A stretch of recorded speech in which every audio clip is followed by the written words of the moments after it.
Good morning, you made it. Good afternoon. Or good afternoon. I'm looking at quarter till 10 here. Yeah, it's almost 2 p.m. where I'm at. 2 p.m. You got like a collection of hoodies? Yeah. You ever heard of the brand called No Choice Co? No, what is that? So these products are lined with silver fabric. Yes. So I'm basically like inside a Faraday cage right now. Oh, okay. So you're protected. Yeah. Um, Right on. Can anything get in there? Like good vibes? oh yeah, that's the only thing that's allowed. Okay. You got requirements for what enters your field. Yeah, I programmed it telekinetically or telepathically, so I created this force field of energy around it, Mhm. and anything my mind says is only allowed.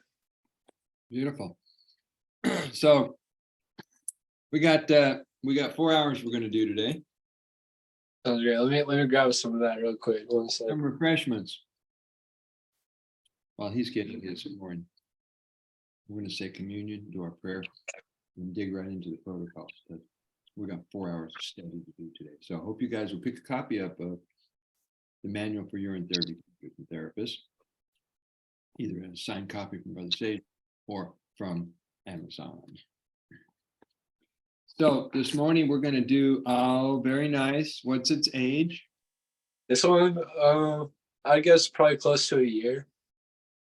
Ah, very nice. Do you label them at all? Some people put dates on them. I should do that. I haven't done that though. All right, then you're just going to have to intuitively know. Yeah, that's why I said it's around a year for sure. Okay, beautiful. So the prayer, the communion this morning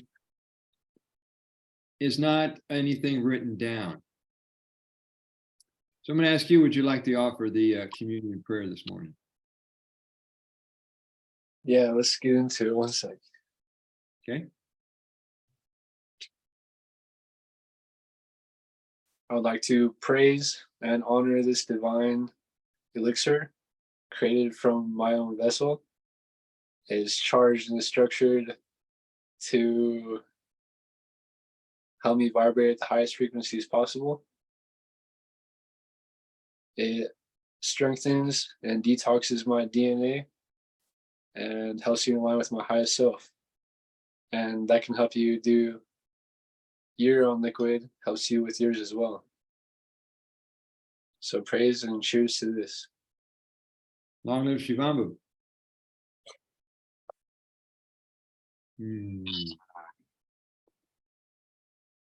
This guy is 2 hours old. Not bad. And it's infused with like triple plasma infusion, not only from the Orin, but I've been drinking plasma seawater. Yeah, you told me. And Masterpiece. So I've got 3 different sources of plasma. Wow. And stay tuned. I probably will not lift off the planet. I plan to be here a while, but I continue to see what it's like to have your body regenerated. Yeah, it's quite something to witness for sure. Mm-hmm. Pretty phenomenal. Stay with it, and the longer you stay with it, you'll notice you're getting healthier and younger. That's the side effect. You get healthier and younger. Life takes on a new glow. So, any questions? Oh, by the way, those are here. My housemate has that blue bottle, and I've seen them at Papayas Health Food Store. Yeah, I love them. They're pretty cool. Do they have words etched on the side? Yeah, I got the I don't know if you can see it, but it's Ho'oponopono. Ho'oponopono? Yeah. Yeah, you know what that is? Well, it says love, gratitude, compassion, and forgiveness. Yes. Ho'oponopono is a prayer that's or a practice that's done here in Hawaii, and people do it other places. It's basically you'll say, "I'm sorry, forgive me, thank you, I love you," and it's a way to clear the space between you and anybody living or past. Yeah, I love that. Me too. So let's start off with, do you have any questions or comments from our last class?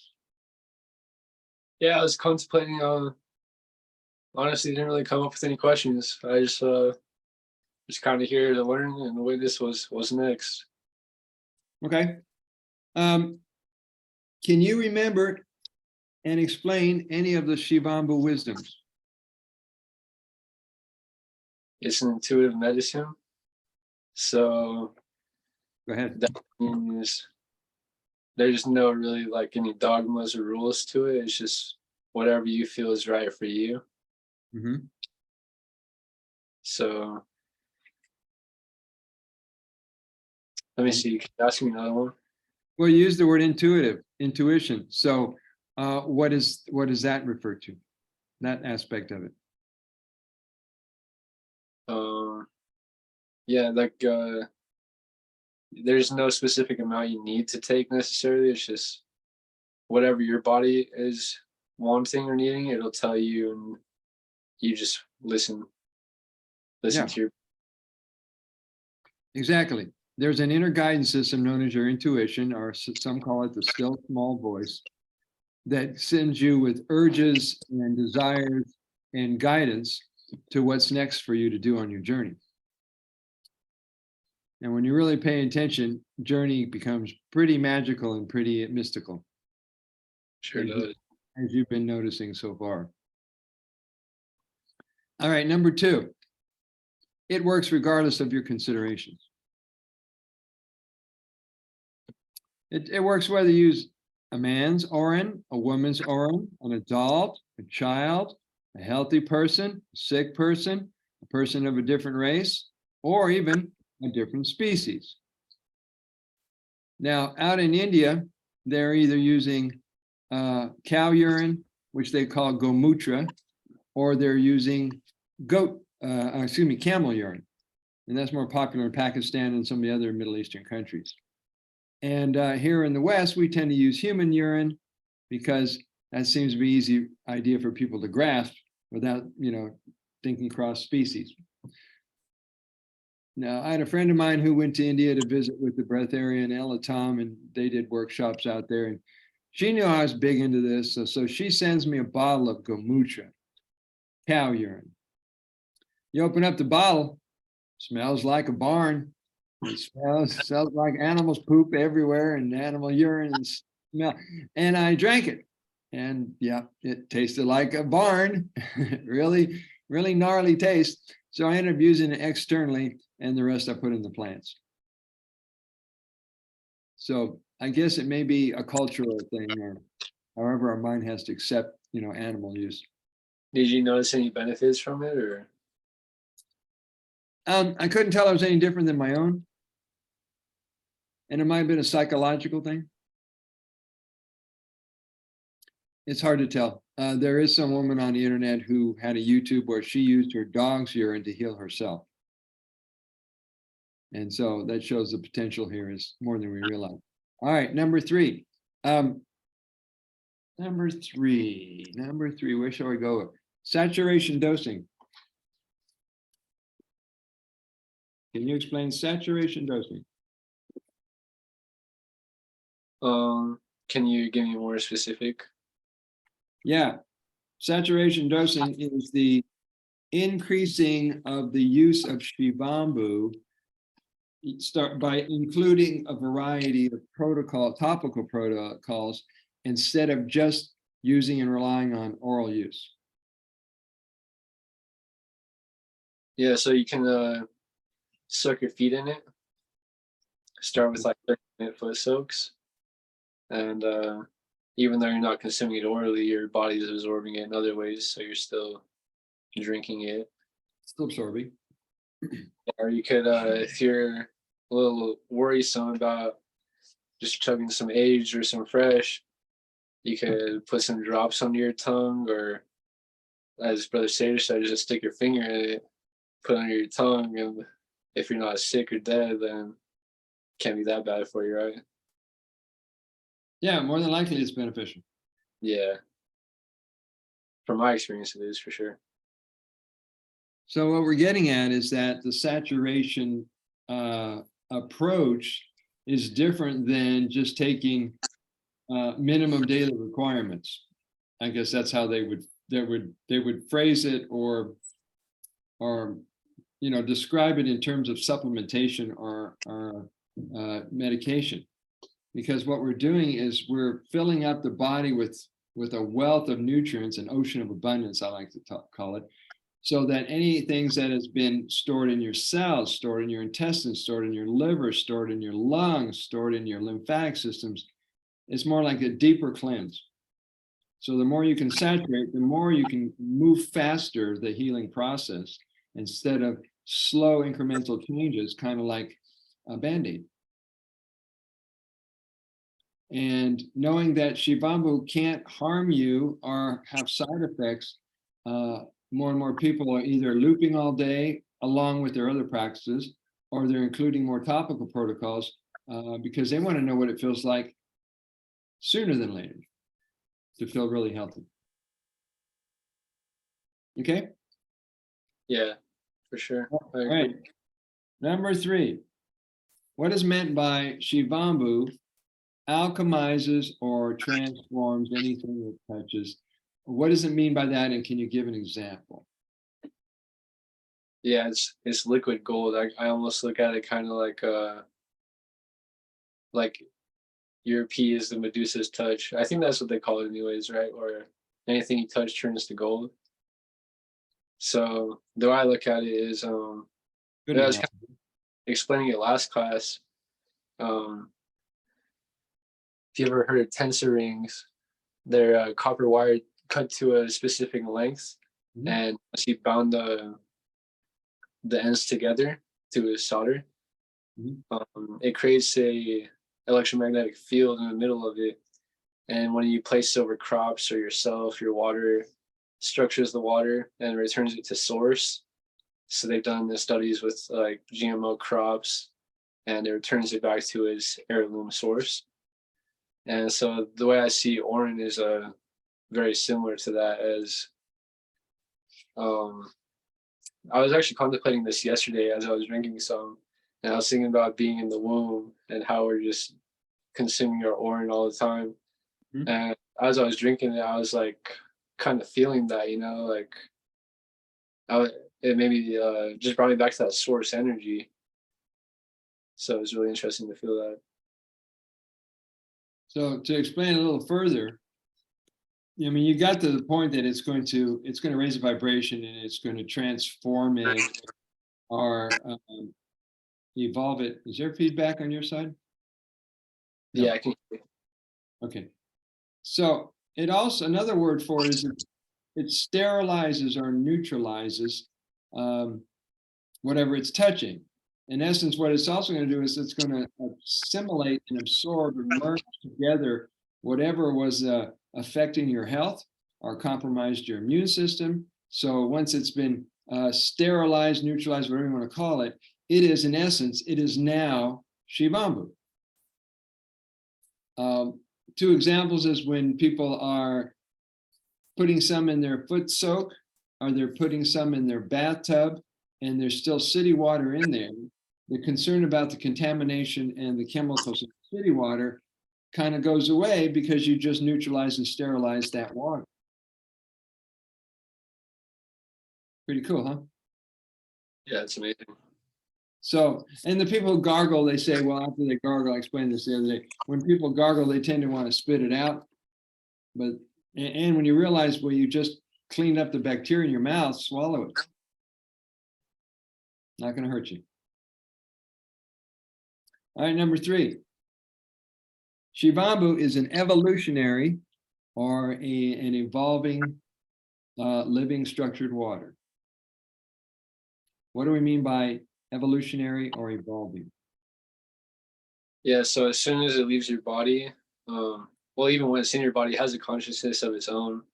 It's plasma is very hyper intelligent, and so the longer it stays in a jar, the Mhm. more it evolves and picks up on the frequencies of its environment. and it helps transmute whatever's in your environment. Okay. So it's maturing. Yeah, It's, it is. does it have the same intelligence? I never really thought of this before. Does it have the same kind of intelligence where it is a self-learning life force? I believe so. The Like, I reason- don't, Go it ahead. can't just like grow legs and walk away, or like get up and start talking to you with through words. But I feel like once you age it and you consume it, like for example, I remember during our first class I was explaining to you how I had taken some psilocybin mushrooms and I aged my urine after the trip. Mhm. And a couple weeks later I did an enema with that aged mushroom urine, and it brought me back to that same mind space I was in during that experience. Wow. So yeah, I feel like it really communicates with you through your vibration, your emotions, just Sure. through thought, you know? Mhm. Well, the body, it came with a blueprint from the source, and the blueprint knows exactly what uh, the divine order or perfection of any part of the body um, looks like, or it's supposed to be like. And so it already knows how to regenerate your cells so that the trillions of cells, which are making up all the body parts, can return to its original state of perfection. So while it's going, the plasma is going through the body and making its way through the filtration system, it's reading the plasma. The body's reading the plasma to see what needs to be corrected, what needs to be adjusted, what needs to be produced as a form of protection or antibody for whatever it is that's compromised the body.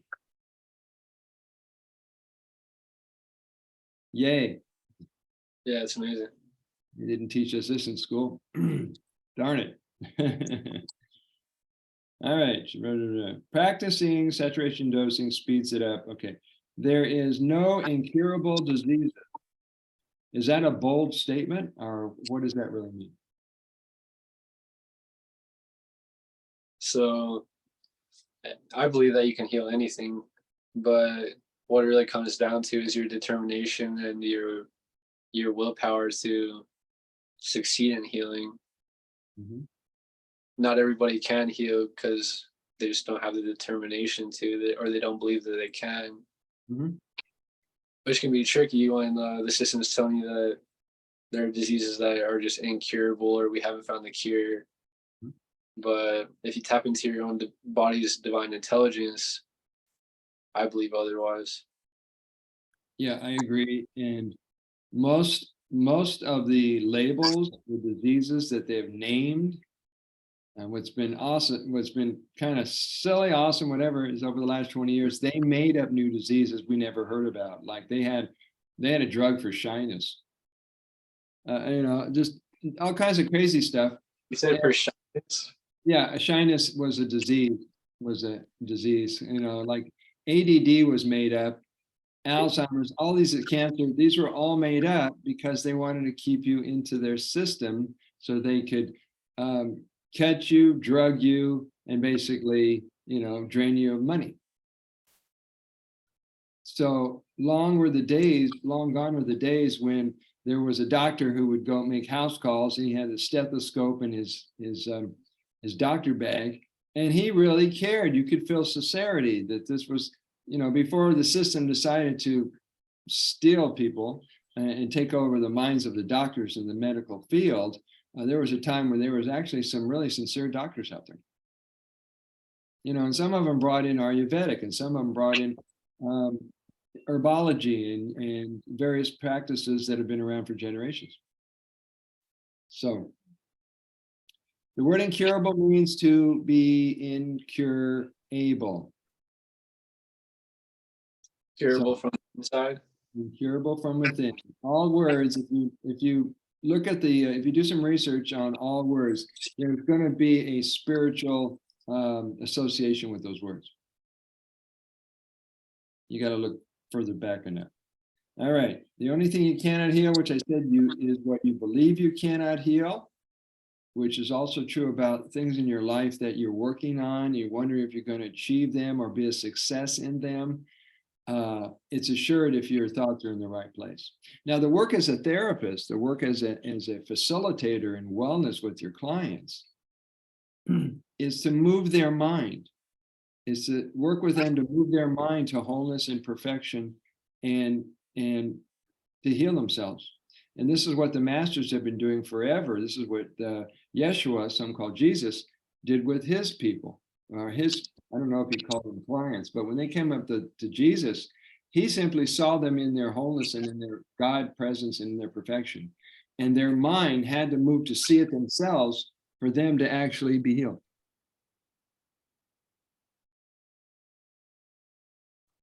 All right, and last but not least, Shivambu is in a category all to itself. Yeah, it's one of a kind. It's a one of a kind, and it's been with us long before we got our bodies going on.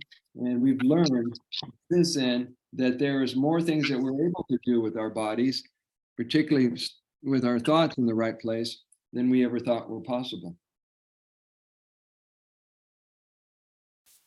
Okay, any questions before we go into the book? I'm ready. Okay, we start at 9:30, 10:30, 11:30.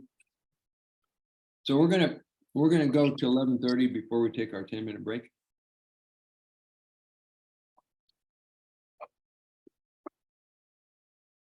And we're gonna open up the book to page 71. That's where I'm at. You got it? Yep. Okay. I'm gonna kick it off and then pass it over to you in just a little bit. Really good. All right, page 71, ears. Rinse the ears with Urine from the palm of your hand or use a dropper to apply Urine in the ears. It can be a dropper, it can be a syringe, it can be a soft silicone implant bulb. It's whatever will hold the Urine that you can pour down the ear. Some people will just pour it in with a glass, whatever you can to get it down this tube so it starts to loosen up and get in there. And then when you're done, you'll empty your head. While the head is tilted, and here's how it's written. While head is tilted to the direction opposite the side of the filled ear, massage or pull along the inner edges of the ear to encourage the Urine to sink deeper into the ear. Basically, you open up this funnel system so it goes down a little deeper. Got ear health challenges? Squeeze a dropper full of Urine into the inner ear canal, also known as the eustachian tube, with your head lying down opposite side. Hold Urine in ears for as long as you can. Try leaving it in an ear for 5 minutes. When ready, tilt head to opposite side and let it drain. Repeat protocol with the other ear. Use Urine ear rinses to treat hearing, tinnitus, which is the buzzing in the ears, ear infections, and I just added in my notes here, wax buildup. An alternative method to eardrops is to place an Urine-soaked cotton ball in the ears, keep it in the ear for an hour, and then remove it. Tip head to the side of the ear and massage thoroughly the ear to either absorb or drain the remaining Urine. Q-tips are useful, not only in applying and dabbing Urine inside the ears, but they can also be used in other ways. Most people will easily sniff a finger dipped in pee as a beginning, page 72, beginner's method of drinking Urine through the nose, while others prefer the use of a Q-tip to swab Urine in the inside of both nostrils to clean out bacteria in the nasal passage as they lightly sniff the Urine. Now, what some people do, I'm going to get back to this page here. What some people do, and I do this from time to time, is just sniff your Urine. You know, let whatever vapors or fumes rise up into your nose. you do this enough times, you kind of can tell the difference of one collection from another. You know, sometimes it's a subtlety in the smell. You know, if you nailed your diet the day before, I mean, mine is great, but sometimes it has a kind of a off smell to it, and you get to look back and see, what did you eat last night? What did you eat the day before? Because not everybody's, you know, rocking and rolling on raw foods. So they have to work it out. All right, we're back on page 72. Q-tips like cotton balls soaked in Urine work well for a quick remedy for specific conditions. However, in any emergencies situation, like a hornet sting, a wasp sting, a burn, a cut, sunburn, pain, whatever, you'll need to move quickly on AUT as soon as you can. Forget about rushing home or scrambling through the medicine cabinet or bathroom drawers for supplies. Either pee directly on any affected area, if it's possible, or pee in the palm of a hand and transfer it anywhere in the body. Okay? Great advice. You get used to using your hand for all different applications. I mean, if we were back in like thousands of years ago and there was no such thing as a jar, a bowl, a Q-tip, or a cup, this would be it. You know, I've spent time eating with my friends from India. They don't use utensils. They're totally happy eating their rice and their cumin and their curry right out of their hands. It's a different connection to the food. All right, number 6, 72 is the eye rinse. You know what an eye cup looks like, right? Mm-hmm. It's like a shot glass. It looks like a shot glass, but it's a little thinner at the whatever they call it, the base of it, the root of it. Obtain an eye cup from either local drugstore, health food store, or internet. Fill up eye cup with fresh Urine to avoid a sting from the astringent quality of evolving Urine. Now you can use either one. Just know if the evolving Urine, we've had this talk, if the evolving Urine is undiluted, there may be a 3-second sting. So when people first put in their eyes and that sting comes at them and they don't know if they're going to open their eyes again or if the sting will ever go away, it does in 3 or 4 seconds. And it's going to be a lot more powerful and effective as fresh, but that's a personal choice. You have to figure that one out. Press and hold firmly to one eye. Blink several times while a cup of Urine is still secure. Then pour the excess Urine in the cup directly over the eye and surrounding area. What you're doing is you're going to go from eye to eye. You'll have one cup over your eye, you'll open your eye, you'll blink 3, 4, 5 times, whatever it is. Keep your eye open as long as you can. And then alternate to the other eye. Keep your eye open and blink a couple times. And then when you're done, just pour it over your eyeball. Okay? And then whatever rolls down your face, you go, oh, my face could have used that. That's good. Nothing's wasted. Nothing is too silly. I mean, it's your precious water, so have fun with it.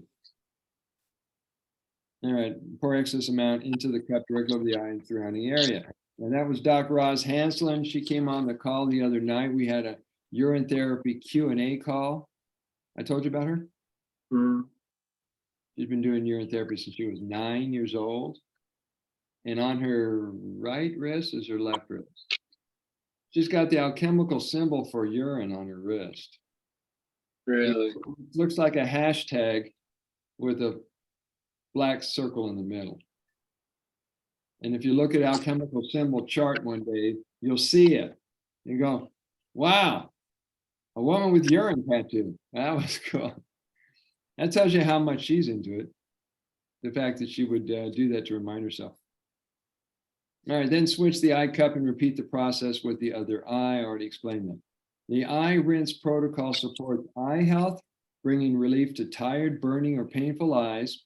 Use Urine eye rinses to treat all irritation, cataracts, poor vision, swimmers, eyes, sore or tired eyes, or even floaters in the eyes, because people sometimes have those. Yeah, how's your eye health? It's good. It's good. No. Okay. How's your night vision? I told you I stay in the dark, so my dark vision is pretty good. All right. How about distance? Yeah, distance I could probably use some more in. Okay. Get going with the eye cups. Yeah, I'll have to practice that for sure. And the other option is the goggles, which I'm going to go into just a little bit.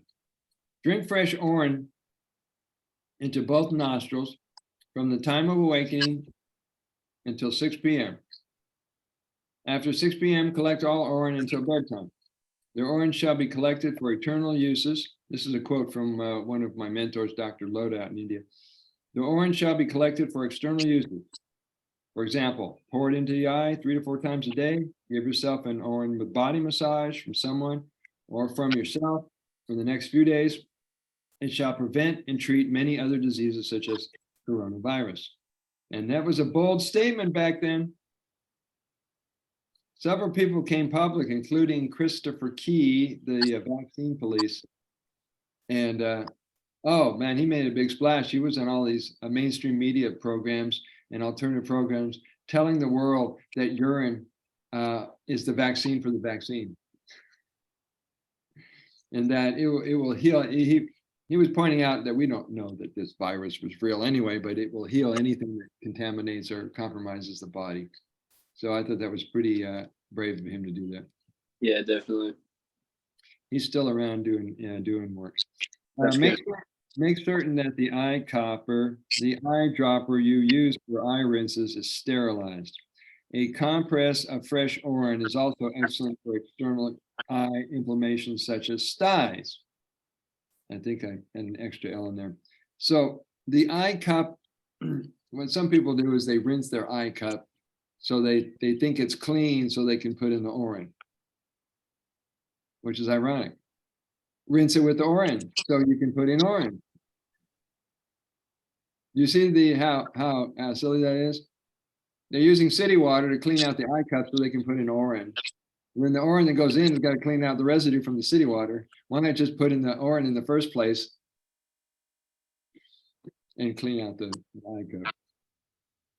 All right, we're going into orange fasting. Bottom page 73. The ultimate choice in purification.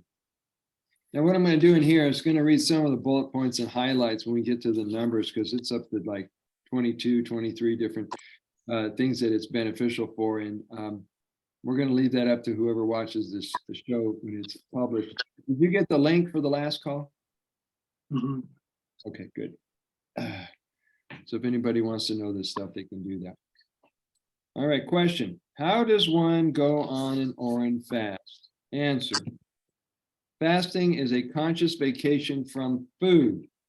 It's a yoga of mindfulness with attention on the body and mind during a cleansing and rebuilding time, and not about eating. Collect and drink 100% of your orange shortly after you pee. Drink only orange or combined with distilled water for the entire day. Drink enough orange to satiate your thirst. To overcome hunger sensations throughout the day, drink 2 to 3 ounces. Now that's just a minimum. If you got 6, 8, 12 ounces and you want to drink the whole thing any time of day, do that. That's intuition. I can tell you that.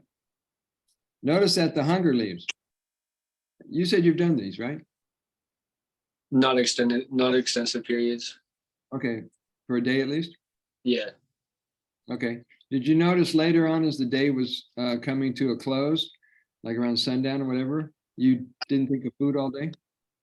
Yeah, it made me want to stay in that state forever. Well, you can experiment. You can be the explorer. Dave Moore, also known as allegedly Dave, he did a 30-day orange fast. And people who are serious about healing cancer or blindness are the incurables will do the longer ones. So I suppose you could. There's a guy named Jesse out in New Mexico who basically lives off juice. He's been doing it, I don't know, maybe a year by now. So yeah, it's all in the realm of possibilities if you have it set right in your brain.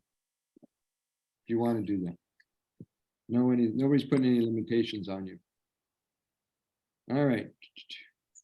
The advanced fasting practice is to drink as little urine as possible for the day. This puts you on the edge of a dry fast. It is extremely powerful and effective. You know what a dry fast is? Mhm. Okay. No liquids at all.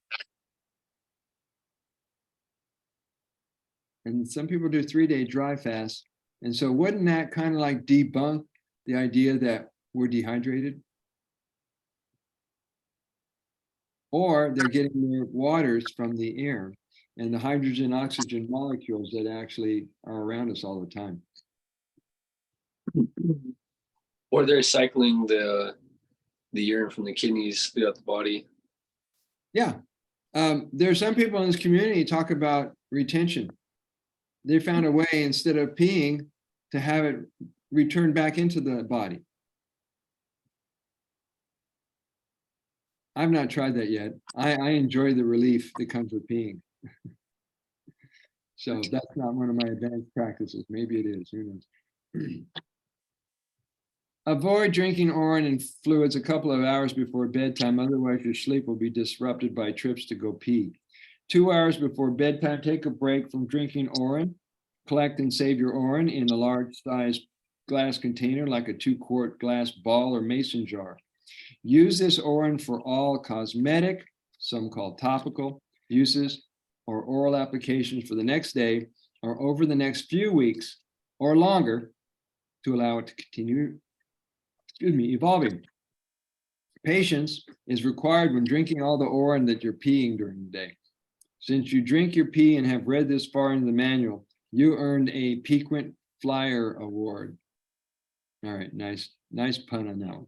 Notice if you feel like your piquancy is at a higher vibration.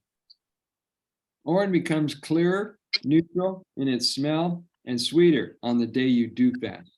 Was that your experience? I ended up aging it, and it became like super strong. Okay, but you were drinking throughout the day when you fasted on it? Yeah, the fresh, it just tastes like water, basically. Mm-hmm. Was there any kind of a sweetness content to it, or did it have any kind of a? Maybe just like a tinge, but nothing crazy. Okay. Yeah, mine tends to taste like a coconut water, coconut nectar. All right, here we go. Urine becomes clear and neutral in the smell and sweeter the day you fast. All right, number 1 on page 75. Urine fasts have no limits on what health conditions it can improve. Urine fasting works quicker when combined with other natural adjuvant therapies. Urine fasts help with dust, house dust, mice, mold allergies, chemical allergies.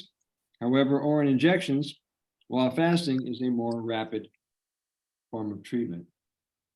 Urine increases stem cells, HGH, antibodies, probiotics, steroid hormones, metabolize thyroid hormone. Urine fasting improves intelligence, imagination, creativity, sense of humor, short-term memories, and sharpens thinking abilities. Critical and the big picture thinking skills also return. What a difference it makes when your brain is firing on all cylinders and you're able to remember the things you would forget and to be able to follow through on the things that you would drop. Your brain is a supercomputer when it's clean of the toxins and all these other factors. And it's amazing how more intelligent and how more you're able to manifest. Yeah, I agree for sure. So it's a good idea to keep our temple clean. Urine reestablishes is effective in treating intestinal parasites, virus, fungus, pathogens, and yeast. Urine, I'm down to number 9, reestablishes our balance from food allergies and any form of itis in the intestinal tract from exposure to pathogens from our diet, from outside sources. The body will detox itself of heavy metals, drugs, and chemicals which are stored in body fat.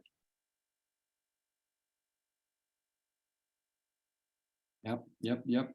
And this is the adjunct modalities that I've been mentioning is Masterpiece and Zen Cleanse.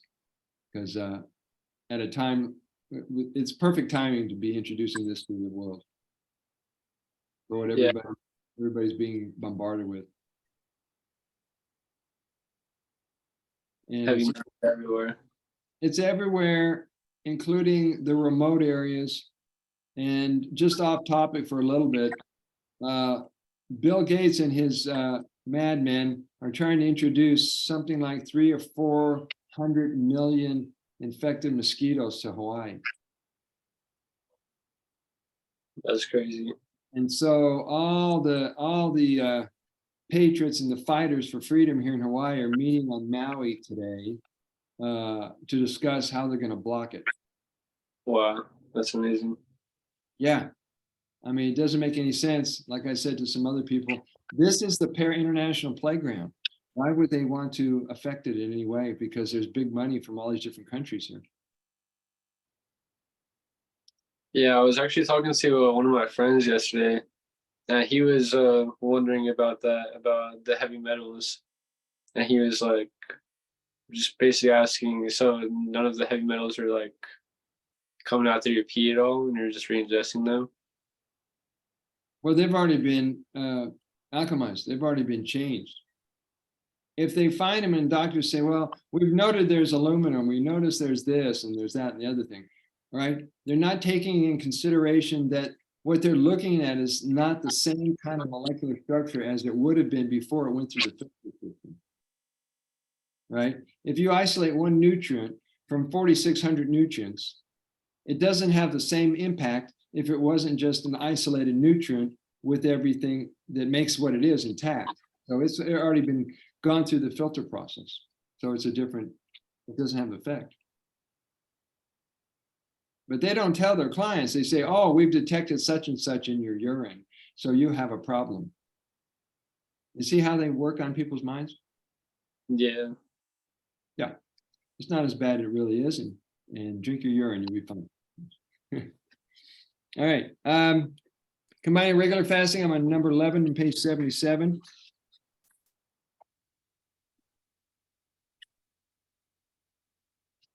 I'm going to read to the end of 83 and then pass it over to you.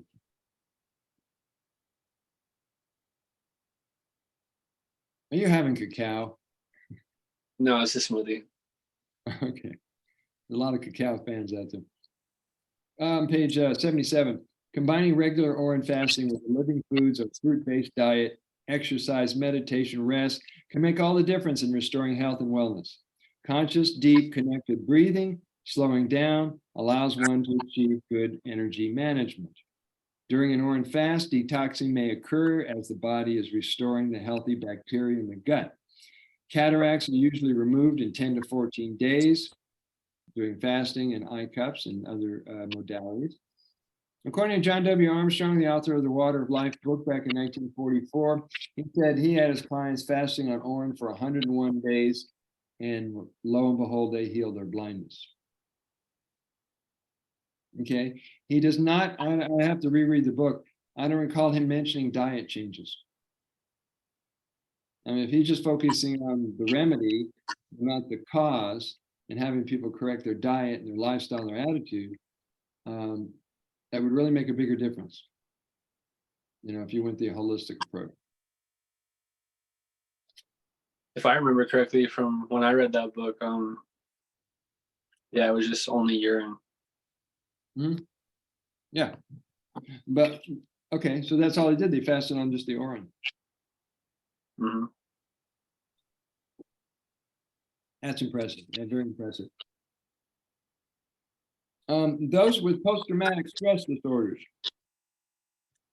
Alzheimer's, senility, ADD, ADHD, autism, spectrum disorder, bipolar disorder, with people with emotion problems, would also include people who are depressed, schizophrenic, and suicidal. And how the brain resets is through a healthy gut and a reestablishment of the right balance in your intestines. Because if toxins, parasites, whatever, heavy metals are not delivering those toxicity in the bloodstream to go up into the brain, the mental disorders that people were dealing with gets healed. There's also, it's accredited to the presence of these and other nutrients, but I listed some of the most widely known ones: DHEA, melatonin, serotonin, dopamine, B vitamins, oxytocin, magnesium, and other nutrients, page 78, for the glands, brain, and nervous system. That's also, you want to remember that when you're talking to people who said they're stressed out, their nervous system is hurting, they have insomnia, they can't sleep at night. Tell them, listen, most people go down to the store and buy all these nutrients individually. You get it all blended together for you. Right? So this is another approach to talk to people, is the nutritional route, because a lot of people study that and that's their language. So learn how to, identify where they're, how they hold thoughts and languaging, so you can communicate in a better way with them. All right, where am I? Take up a mucus and acid-free diet, number 19. No dairy, no meat, no carbs, processed foods, along with Urine fasting, and watch how quickly the excess mucus is eliminated. Keep extra tissues handy. See, here's the challenge we have in humanity. We've been programmed since television first showed up on the screen to buy what they're selling and go into agreement that that's a healthy choice.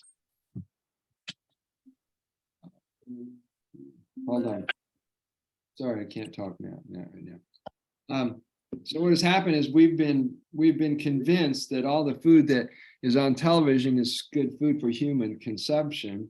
And so we have to get away from that so we can relearn how to eat, relearn how to listen to our bodies. And this is one of the reasons that people have attachments and bonds with their food. They have emotionally attached with their food because, they've been food is chemically enhanced to taste right so that people will eat it. They know how to trick us with chemistry. They used to say back in the 60s, modern living through chemistry. Remember that slogan? Maybe, maybe not. So what they do is they trick us into eating food. And then what happens is the body mind gets convinced that that's a healthy choice, or the viruses and the parasites are using that for their own health. And what happens is you go tell someone, oh, you got to get off dairy and meat and cheese and yogurt and ice cream and blah, blah, blah. The whole list goes on. And they'll fight you against you. They'll fight you because they've been brainwashed to thinking that's food. And hopefully you can reach people before they go too far and they get sick, and it may be irreversible. But nothing's irreversible. I mean, and I see a lot of raw foodists. I've been at this for a while, and you see a lot of raw foodists. They go back to eating those things because some expert in health convinced them they need meat, they need to have raw milk, they need to have whatever. And it still takes its toll on them. So you have to figure that out. Mm-hmm. And when you come up to people and you tell them, you might want to fast for a couple of days, they're going, oh yeah, but I've got to get in my protein and my B vitamins and blah, blah, blah. And you go, it's in the water. Don't worry about it. Which is true, right? Mm-hmm. It's true. So we're dealing with a lot of belief systems that are going through an adjustment period. As you talk to people, you notice they're starting to hear and understand more of what you're saying than they used to. So I'm glad these changes are happening. Enjoy better sleep, less sleep with Urine fasting. Urine fasting removes heavy metals, trapped metals, toxins safer and faster than zeolite, wheatgrass, shilajit, and far infrared saunas. That was a bold statement. It's better than all these superfoods out there. Well, it's even more powerful when you do all the other things that make the holistic lifestyle work. Urine fasting repairs and cleanses the cells of cellular and metabolic waste, facilitating cancer healing and non-genetic diseases. Practice urine and distilled water fast for 2 days a week, preferably on your days off, like Friday afternoon or Saturday afternoon, Sunday afternoon, is great for healing people. for healthy people. It gives the body an opportunity to heal what needs to be healed and prevent the onset of problems.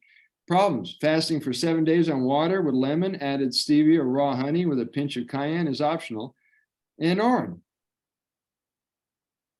Fast for 30 days. You can fast on orange and water only. What's the longest you've gone?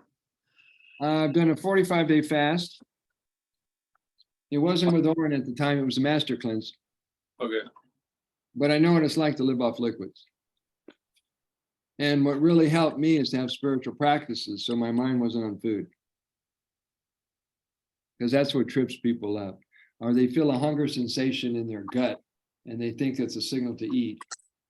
And what's really happening is your body's trying to go through peristalsis. It's trying to open and close and get the lower bowel, the sigmoid area, to bring whatever it needs to down the tubes. But we have it interpreted, we have it wired as, oh, I should eat because I'm hungry. And you can play with that, Hunter. What I discovered is if I had that sensation, I ate just 1 or 2 dates and maybe a banana, the sensation went away. A lot of people go for the big meal. And then they go, I'm tired.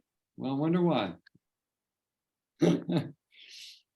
All right, we're in the question. How long should I fast? Answer, start practicing intermittent fasting first, from 6 p.m. to 10 a.m. Skip breakfast.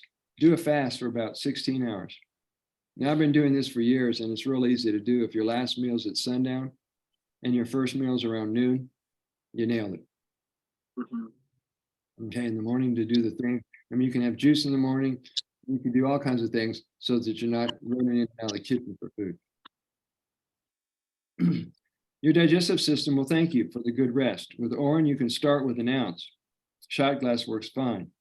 Most serious orange drinkers will drink the entire amount that's collected. A basic orange fast lasts from 1 to 3 days.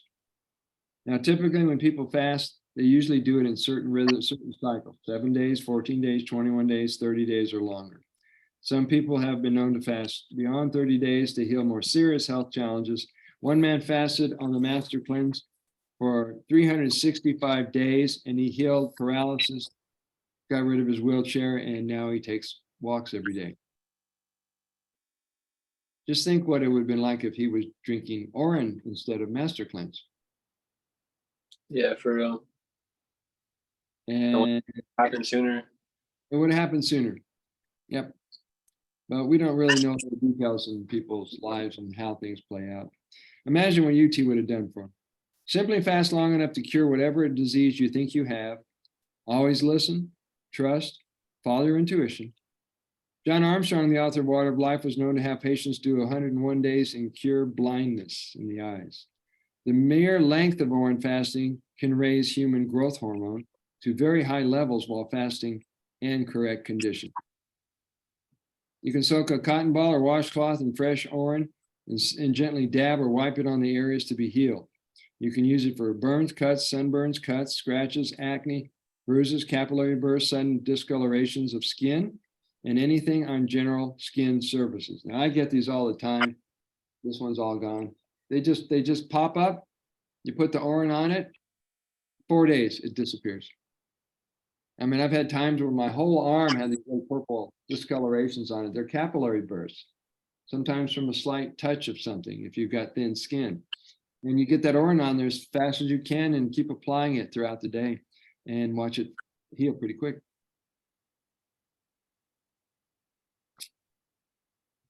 All right, go slowly, softly while massaging orange toward the heart. Pay attention to massage the areas where the lymph glands are located. Send kind and loving thoughts and positive energy to the recipient. Allow at least an hour for the orange to be absorbed. While orange is absorbed into the skin, the odor of ammonia will be gone after a short period of time. It's also known as outgassing. You've heard that in association with fresh rugs that are laid out. Mm-hmm. When they put fresh rugs, brand new rugs and carpets in someone's house, it has a chemical odor vapor that permeates the room. And they use the word outgassing because hours later, the smell evaporates and you don't smell it in the room. So what I'm doing, I'm associating that outgassing with the ammonia smells in our orange. So you gotta learn some of these different things so you can address that when people bring it up, so you can assure them this is not going to go on forever. It's not always going to smell like OP. It'll change. Page 82.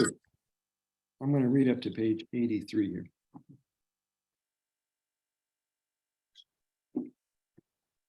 Orange massages are easy to love and appreciate. It's worth it for the wonderful feeling of being healthy and invigorated. Have you ever done that on yourself or somebody? Myself, yeah. Did you notice rubbing the body and the skin with water is a little different than massage oil? Yeah, definitely. So what you have to do is you got to go slow if you want to go deep. I was giving orange massages at our Shivambu retreats in Portland and in Oceanside. And if you want to do it like typical oil, you'll slip off the body. So you've got to go slow if you want to go deep into whatever muscle group you're working on. Scalp and hair massage is a general hair care substitute for shampoo and conditioners, dandruff or hair loss, and baldness. Now, that's not true for everybody, because people have noticed that I've got this thing on the top here, and even though I've been applying Urine for many years, it never regenerated or grew in hair. Well, it's a moot point. I don't have a thing about it. And some people do because they're self-conscious or they're vain or whatever it is, and they want to have hair everywhere. So that's a whole nother discussion, what it takes to regrow things. Get ready for clean, lustrous, and darker colored hair.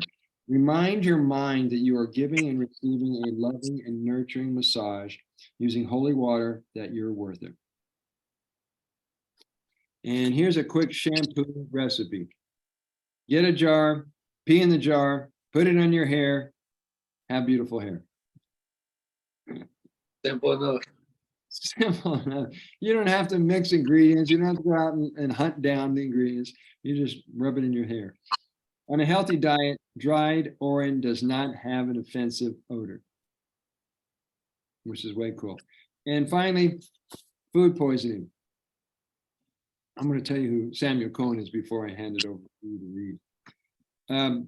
Several research studies have shown that urea is a proven antibacterial agent, and orange has been found to contain antibodies to food contaminants such as salmonella in infected individuals. Begin by taking 3 or 5 drops, increased dosage as tolerated, from a dropper full to an ounce or more. So food poisoning is basically your system has been has got toxins going in it. Any questions? Nope. Okay. 9:30, 10:30, 11:30. Okay, good. I gotta go grab a charger real quick. What you need to do? You want to take a little break? What's happening? Just gotta grab a phone charger real quick. Okay.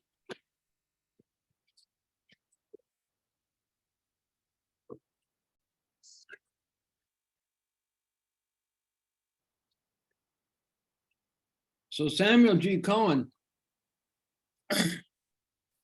is who we're going to read about and read some of his writings. He met a guy named Kelly Raw, who was originally from England, and they met up, and Kelly is the one who discovered various approaches to drinking urine through the nose. And these guys, like, they mastered it. They'll take the cup, they'll pop it back, and just drink directly up the nose, like the nose is a straw, and it goes behind the nose and the bone structure down the throat in the back way. Right? He teaches various methods, including holding it in your mouth while drinking up the nose, so it forces it up the nose and behind the bone. So Samuel Cohen, he wrote the book. It's available on Amazon. I think it's an ebook right now. If anybody who watches this later, it's called Drinking Through the Nose.com.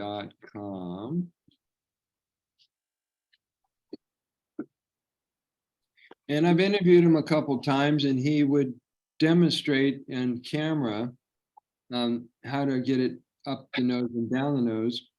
And he makes it look effortless. Now, him and his friend Kelly, they got so proficient at it, they started experimenting with other liquids, coconut water, carrot juice, and believe it or not, wine. So they found it goes right to the brain, it clears up the pineal gland, and they found that's a faster way to decalcify the brain or the pineal gland than anything they've ever found.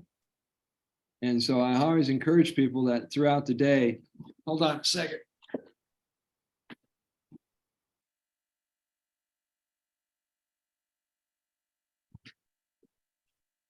I don't know if I showed you these, but they're real inexpensive and I keep them everywhere. Yeah, you showed those yesterday. Okay, one's a plunger type, boom, boom, and one is a spray type. So these are great for just waking up during the day. I keep them in the car, in the backpack, and all over the place. So throughout the day, you can start falling asleep. You just get that up your sinuses and you come back online. Either that or you just snort it out of the palm of your hand. So Yeah, I do it. I just drink it straight from the jar too. Oh, you figured that out? Yeah, what I like to do is as I'm drinking it, like in between sips, I'll exhale through my nostrils into the jar, just like charge it with nitric oxide. Okay. And that doesn't interfere with it going up the nose? Well, like I'll just hold it there and like tilt it down so it's not like trying to interfere with that. No. Okay. Yeah. Any approach for drinking up the nose, I want to know about it so we can let other people know about it. Because a lot of people avoid the nose because they think it's awkward, unusual, whatever their belief systems are, and they're missing out on being able to nurture everything from the neck up. Because when you're drinking it, it's going down torso. So you get the difference?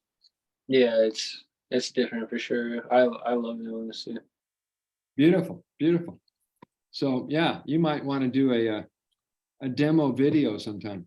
Yeah, we'll have to. No, you. Yeah, I will for sure. Yeah, that'd be great. So let's go over to page 84, and I'm going to pass it over to you to start reading, Hunter. So we're on 9, nose drinking, sniffing, and snorting. That's it. And there's a little picture of Samuel G. Cohen doing a demonstration. He's not shy, by the way. There's videos of him when he was traveling through India, traveling through Israel, going back and forth from England, where he was at like dancing events, and he was doing comedy routines on a microphone, doing rap music. And someone said, "Let's see you drink through your nose."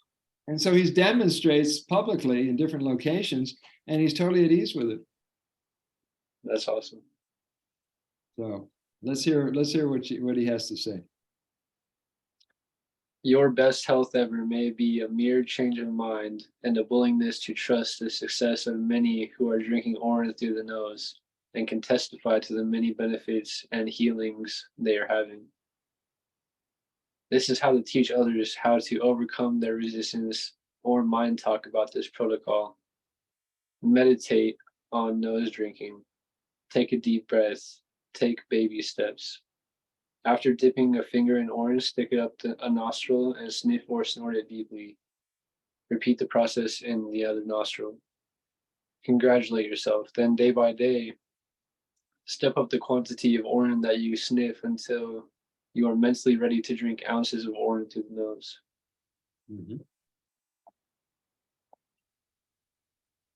The practice of drinking through the nose protocol forms part of a unique way of life designed to awaken the brain, activate the third eye, and change the practitioner into a new being, a being who is way above what they have been known to be by the wider population. We had read about Taoists in India using the same method with Urine therapy, yet it was Kelly Ra Saliba who had discovered this technique while in his bathroom in London in the year 2000. Now, over 20 years later, what have we come to learn? Kelly Ra Saliba offers his teachings through drinkingthroughthenose.com.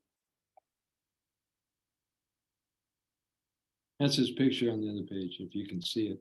Yeah, I can see it. The option of ingesting fresh or mature urine opens up a whole dimension uncharted to any extensive degree. The combination of urine therapy and Sahaja yoga meditation raises the kundalini in the individual, nourishes the nervous system, and awakens the chakras located within the spinal column in the Sushumna central channel. Once the kundalini rises in a safe and secure manner, there is an opening of the third eye and piercing of the Sahasrara. Only then can the adept truly drink through their nose.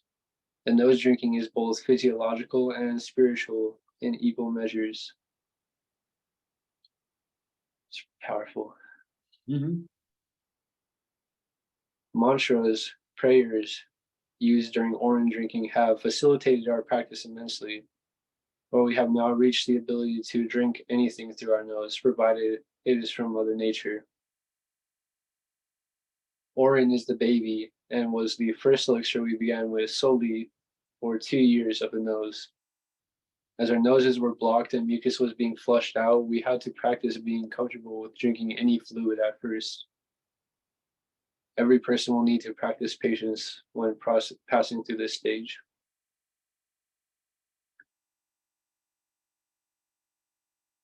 To be conscious of Taoist lovemaking is a third way to activate the hormones, pheromones, and enzymes in our vehicles.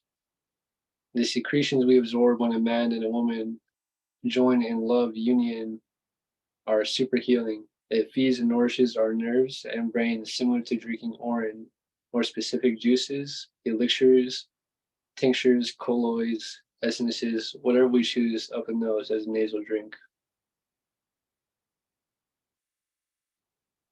The man maintains the climax, avoiding the localized orgasm, while the woman learns to channel her orgasm. This cannot be underestimated.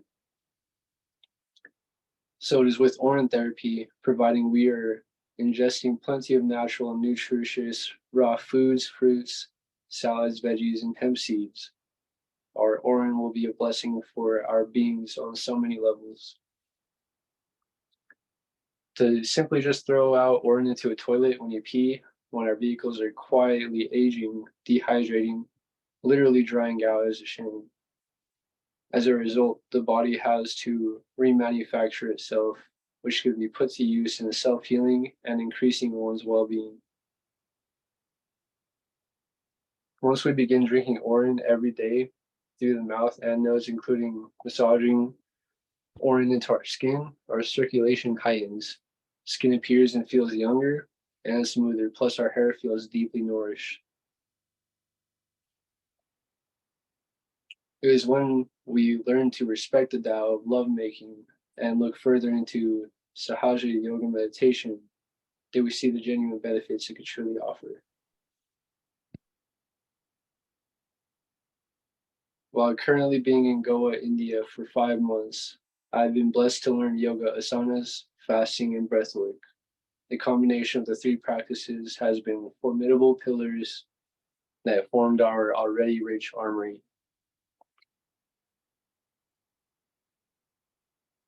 These have enabled me to reach further heights and plateaus in meditation, silencing the mind, increasing healing powers, deepening and strengthening love for people, animals, and self-love, clearing of family relationship issues, peaceful contemplation, achieving a calming presence and an enhanced intelligence. Allowing the Holy Spirit to be my guide has been a continual source of nourishment and a way to stay centered.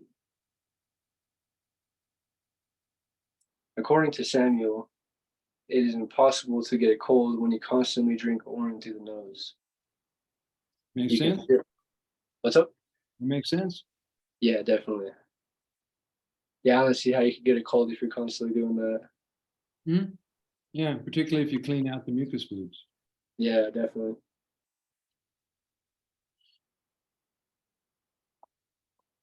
You can feel under the weather, but one drink up the nose and any clouds start to evaporate. Mm. I take a cup with me everywhere. If I have to go to the bathroom, I take it with me. Close the door, collect my water, and drink through my nose. You feel like Superman. You're going to go into a phone booth and do something nobody knows, and it's a secret. I love that. The elixir through the nose is a vital part of purifying one's waters, keeping you youthful, feeling protected, joyful, and in bliss. We hope that you can embark on this special journey of self discovery. Bon voyage, Samuel.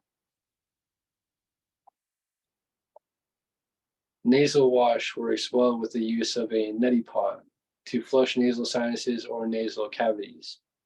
The intestines in the body contain a secondary set of sinus portals, and they are in charge of keeping the brain clean.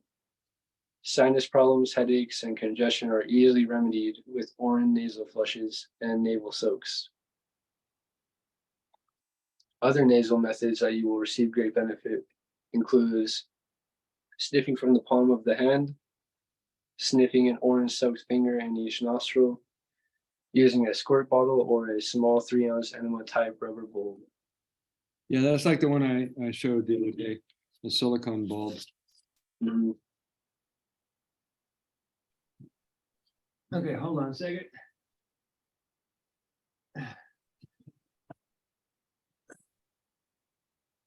So this next page here, there's various forms of nose drinking. We're going to kind of skip over this part just so it's there. You can read it when you get a chance. There are different ways to apply it so that you can get it up inside your brain through the nose. Mm-hmm. All right, we've discussed some of them: sniffing, snorting, drinking it with a bulb, something that has pressure to make it go up. Sometimes you can use these because it's got the right spray tip and you can get it up at the right angle up the nose, but you want to get a larger quantity. So that's where you want to get used to doing either the cup or some way to get it up in your nose. Mm-hmm. So that's what this chapter is discussing right here. And what I want to do is, we still got a good chunk of the book left here for 3 more classes. So I want to take us over to page 94. We've got about a half an hour before we take a break.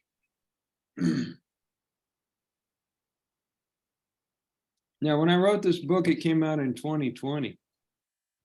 And it was before I was introduced to the mesh nebulizer, the handheld nebulizer.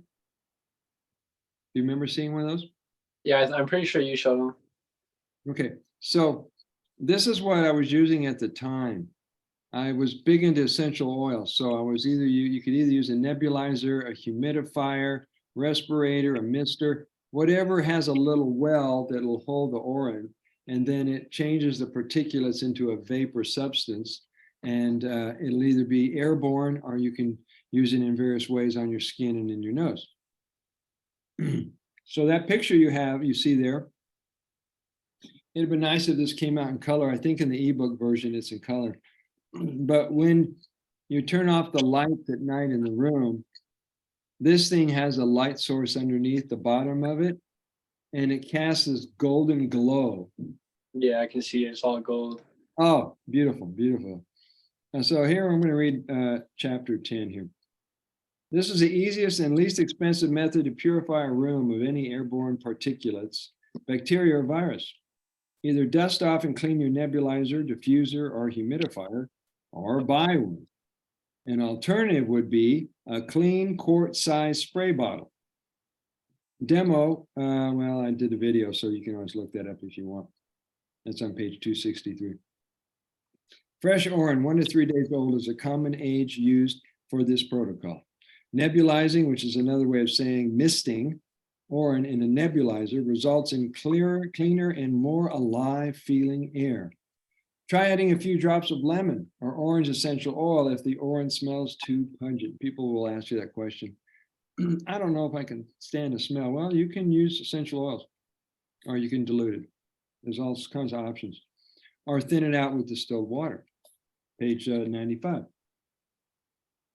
Turn the unit on, enjoy a room made clean and fresh by your own water. Let it run for 2 to 6 hours before turning it off. If you can find a nebulizer that has a light, like in the photograph, enjoy the golden glow it casts. The golden glow is more profound when using full strength Urine. So what I would do is I would leave it by the bedside all night. You just leave it running. And if these things have a function that goes off when it's empty, then you don't have to worry about it. Okay? Imagine how your mind would be clearer. You wake up in the morning while you're sleeping, it's getting in your skin and in your nose. Yeah, it sounds like an awesome practice. Yeah. If I have a roommate, I'll definitely do that. All right, well, you'll figure it out. Yeah. You will figure it out. All right, respirator protocol. There are small table-sized respirators that work with this protocol. Included with respirator is a tube with a mouthpiece and an optional plastic facial mask. Simply pour Urine in the chamber, cover the lid. This chamber holds approximately 1 ounce of fluid. Place lips firmly over mouthpiece, turn on nebulizer motor, and inhale. To deliver your perfect medicine directly into the sinuses, master glands, and brain, use the mask for inhaling nebulized Urine. Most of these companies, they sell you the nebulizers, they come with a child size or an adult size face cover. You know, if you can get over the eyes, that'd be cool too. So you can either nebulize up the nose or you can use it right over the face and exfoliate the skin. You can also do a skin treatment and give yourself a facial while you're doing that other stuff. All right, on page 96. 96. For some reason, I'm thirsty today. All right, consider the possibility. Find or buy a 3 to 5 ounce glass bottle with a spray top. Fill it with fresh or revolving Urine. Mist your face, your hands, your skin, all kinds of condition, and eyes to refresh the mind and body during long drives. Now, this is neat while in your car. You don't have to pull over.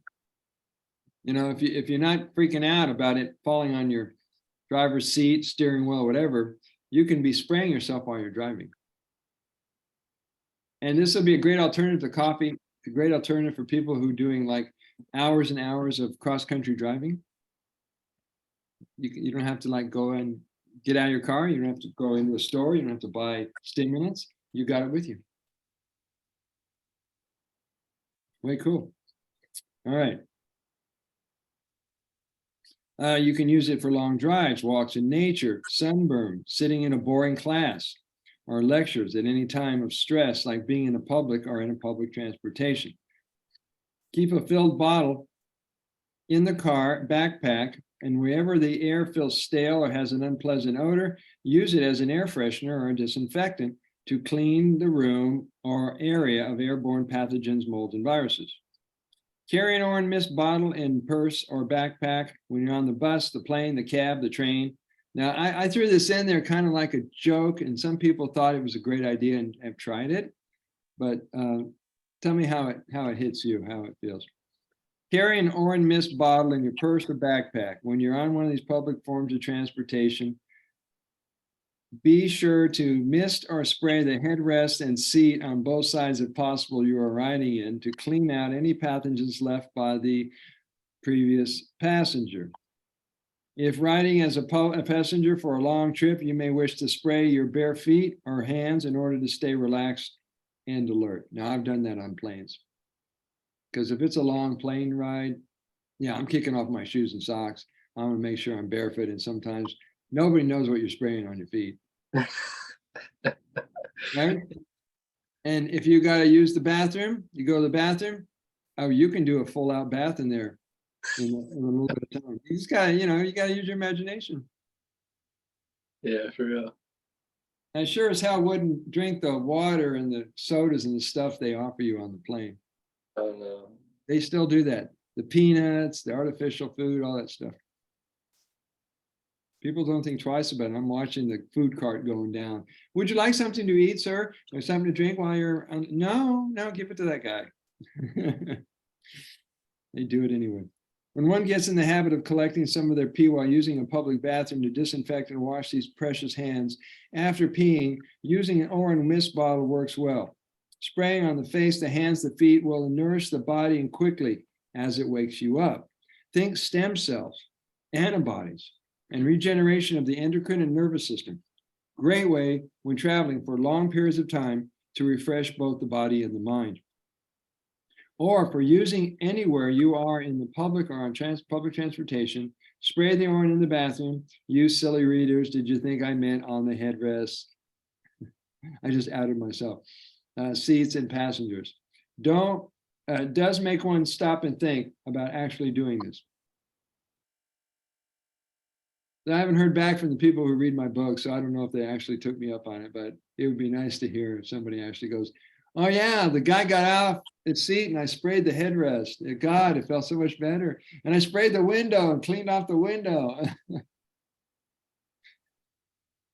And if you do it just right, they won't kick you off the plane, but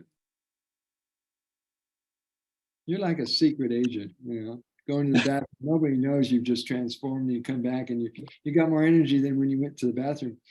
I'll let them figure that one out. Okay, where am I?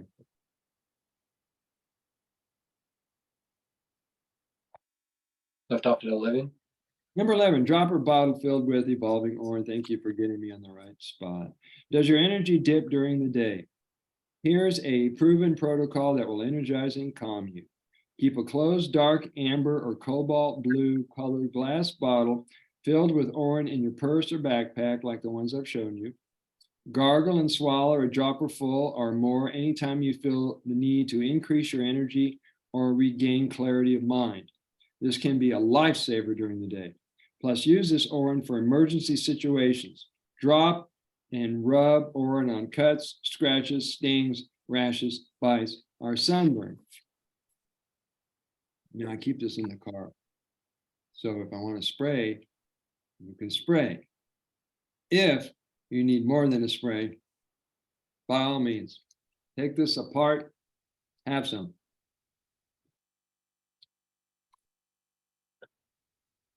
Man, that's good. This is about a week old. So you get really imaginative. Even though most people would use this container for one thing, you'll find multiple uses.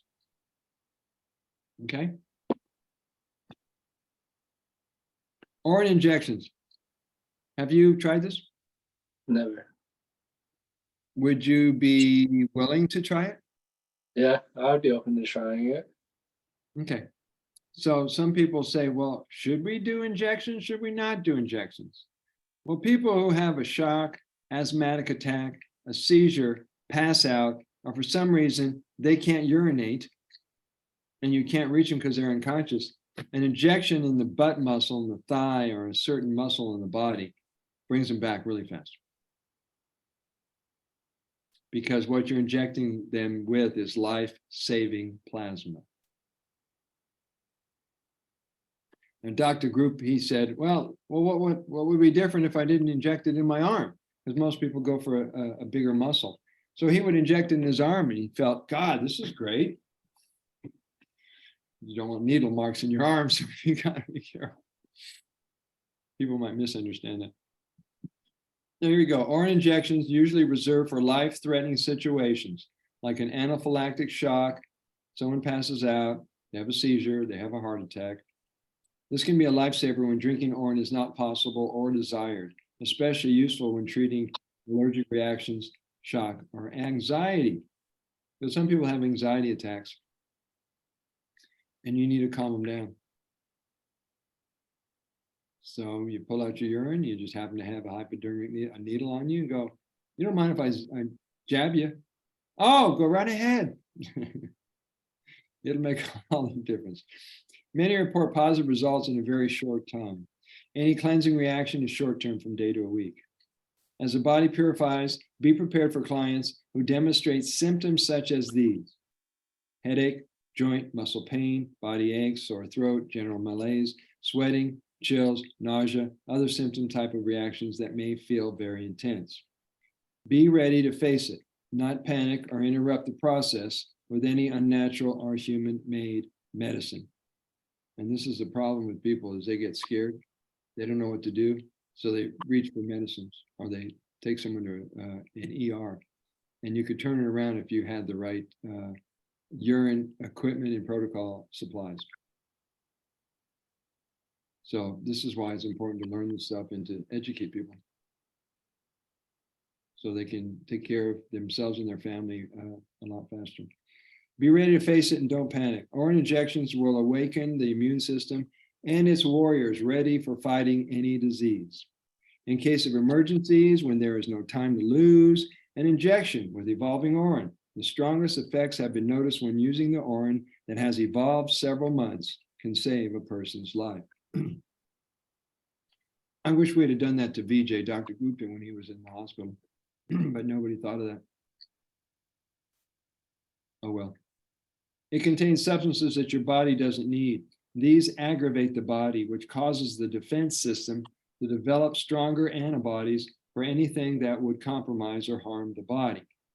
Injecting Urine causes the body to go into a hyperactive healing mode, which forces it to heal and release toxins immediately. Direct injection of Urine into the bloodstream will bypass the stomach, digestion, and elimination systems. This is what makes it very potent. I want you to get this part. People say, well, I can just drink it. Yeah, but if you need to get it where it needs to go faster, you don't have the downtime. You can't wait for the digestion process. You know, you can't wait for the stomach to do its breaking it down. You can't wait for it to be. So this is the fastest route. New research is bringing needed hope, reveals that Urine therapy can be beneficial under all of these conditions. It is recommended for clients to not use Urine therapy when using any type of drugs, medication, heavy smoking, whether it's cannabis or tobacco, drinking alcohol, or coffee. However, we know different. That's the first go-to I would go to. So the people who are against it say, well, you know, I'm doing medication, I'm doing this kind of drug, blah, blah. Just consider, I might have said this before, consider if you're going to take the urine protocols, give it a window on both sides of the medication. So you give yourself 45 minutes to an hour so it doesn't catch up and think that the medication is a threat, and start working on that. And you want it to at least do its thing. Now, there's going to be some time after doing Urine while people are still on medication where the brain chemistry resets and they no longer have those same symptoms that they used to have. And that's usually when people stop doing these medications. You know, unless they're really thinking, well, this is it, I got to take these drugs for life. And when you don't, you never have to do that. I'm done. I'm done. 1 second. Okay. All right, we're in the middle of page 100. Patients have, let's see, this is Dr. Hitt, Dr. William Hitt. He's an American doctor who had a clinic in Mexico. I don't know, as the writing of this book, if he still has his clinic or what's, you know, where he's at, what's going on with him. He runs Urine therapy clinics in Mexico, had reported treating over 20,000 patients over a 2-year period with Urine therapy injections. These patients have included those diagnosed with cancer, asthma, heart, and other diseases, along with patients affected with alcoholism, drug, smoking addiction, pornography, and sex addictions. Dr. Hitt has great success with his patients. Now, there was a guy in one of our earlier conference calls. He came out publicly and said, because of urine therapy, he got off of pornography addictions. And I thought, God, that was brave. He not only outed that and spoke that in front of a live audience, but he opened up a way, he opened up a window for other people to come public to heal their addictions. I mean, it's all addictions what he addressed, not just pornography. So, kudos to people who have that kind of courage. Doctor had a great success with his clients and no side effects. From using Urine injections for addictive disorders, also in combination with prescription drugs. Lab testing showed that the amount of drugs or contaminants passed into urine was so infinitesimal that they pose no threat and in fact appear to act as auto-vaccine agents which improve and cure these types of disorders. Results like this demonstrate urine's effectiveness even when small quantities of urine are taken in moderation, like homeopathic or tincture form, which you're familiar with that? Mhm. Okay. In the book Urinalysis in Clinical Laboratory Practice from Miles Laboratory, the authors state that even in a case of severe mercury poisoning, the actual amount of mercury passed into the urine is infinitesimal. And this is what I was saying about the doctors. They focus on one little item that's found in the urine, and they tell people, they have the audacity to tell people, oh, you've got UTI. Now you've got this condition, that condition. When in fact, it's so small, it has no impact on the body, but they do what doctors do. Teach your clients how to avoid heavy detoxification when these types of conditions are present by starting with a few drops up to a dropper full, work your way up to, ounces at a time. And this is like baby stepping. When people are ready to jump in, don't limit them. If you can drink the amount you collected, great. Do that, or drink what you feel comfortable with. And just keep adding more throughout the day. Many people asked about the efficacy of urine injections, and as you've seen, many of the research studies presented utilized injections of urine as part of the therapy. Ironically, doctors are also using oral urine or urea therapy in non-emergency cases with equally good results. Some patients receiving urine injections have reported a side effect of occasional redness and swelling at the site of the injection, which doesn't occur, of course, with oral therapy. Bottom page 101, drinking urine allows for slower application and absorption, which can decrease any possible detox symptoms. Injections deliver an abrupt forced introduction of nutrient substances into the body without allowing for the body's gradual adjustment to the substance. There really isn't any need for this sudden forcing of urine into the body unless there is an emergency situation that requires it, like a shock, a wasp sting, heart attack, and so forth. Urine injections work fine if you are comfortable giving them to yourself or others, or you can consult a health expert to administer them to you. What I found that worked when I was living in Boulder is there are people who are trained nurses that give B12 shots, glutathione shots, vitamin C shots, and I would approach them. Now, I did have the guts to go into one of these IV bars where they do the slow drip into the arm. I said, hey, would you open to giving somebody urine therapy IV drips? They said, no, it's against our policy. We can't do that. Which basically means they got pressured by the pharmacy companies and big pharma. Yeah. They got to stick to the letter if they want to keep their business going. So they're not willing to risk it. And there's a quote by one of my students out in Boulder, Grace Purcell. My faith is strong in UT because in addition to the books and research I've read has improved my overall health.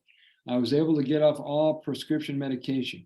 My eye and skin have benefited greatly from morning wash rubs, and I know it is protecting me from harmful environmental toxins as well. That's Grace Purcell.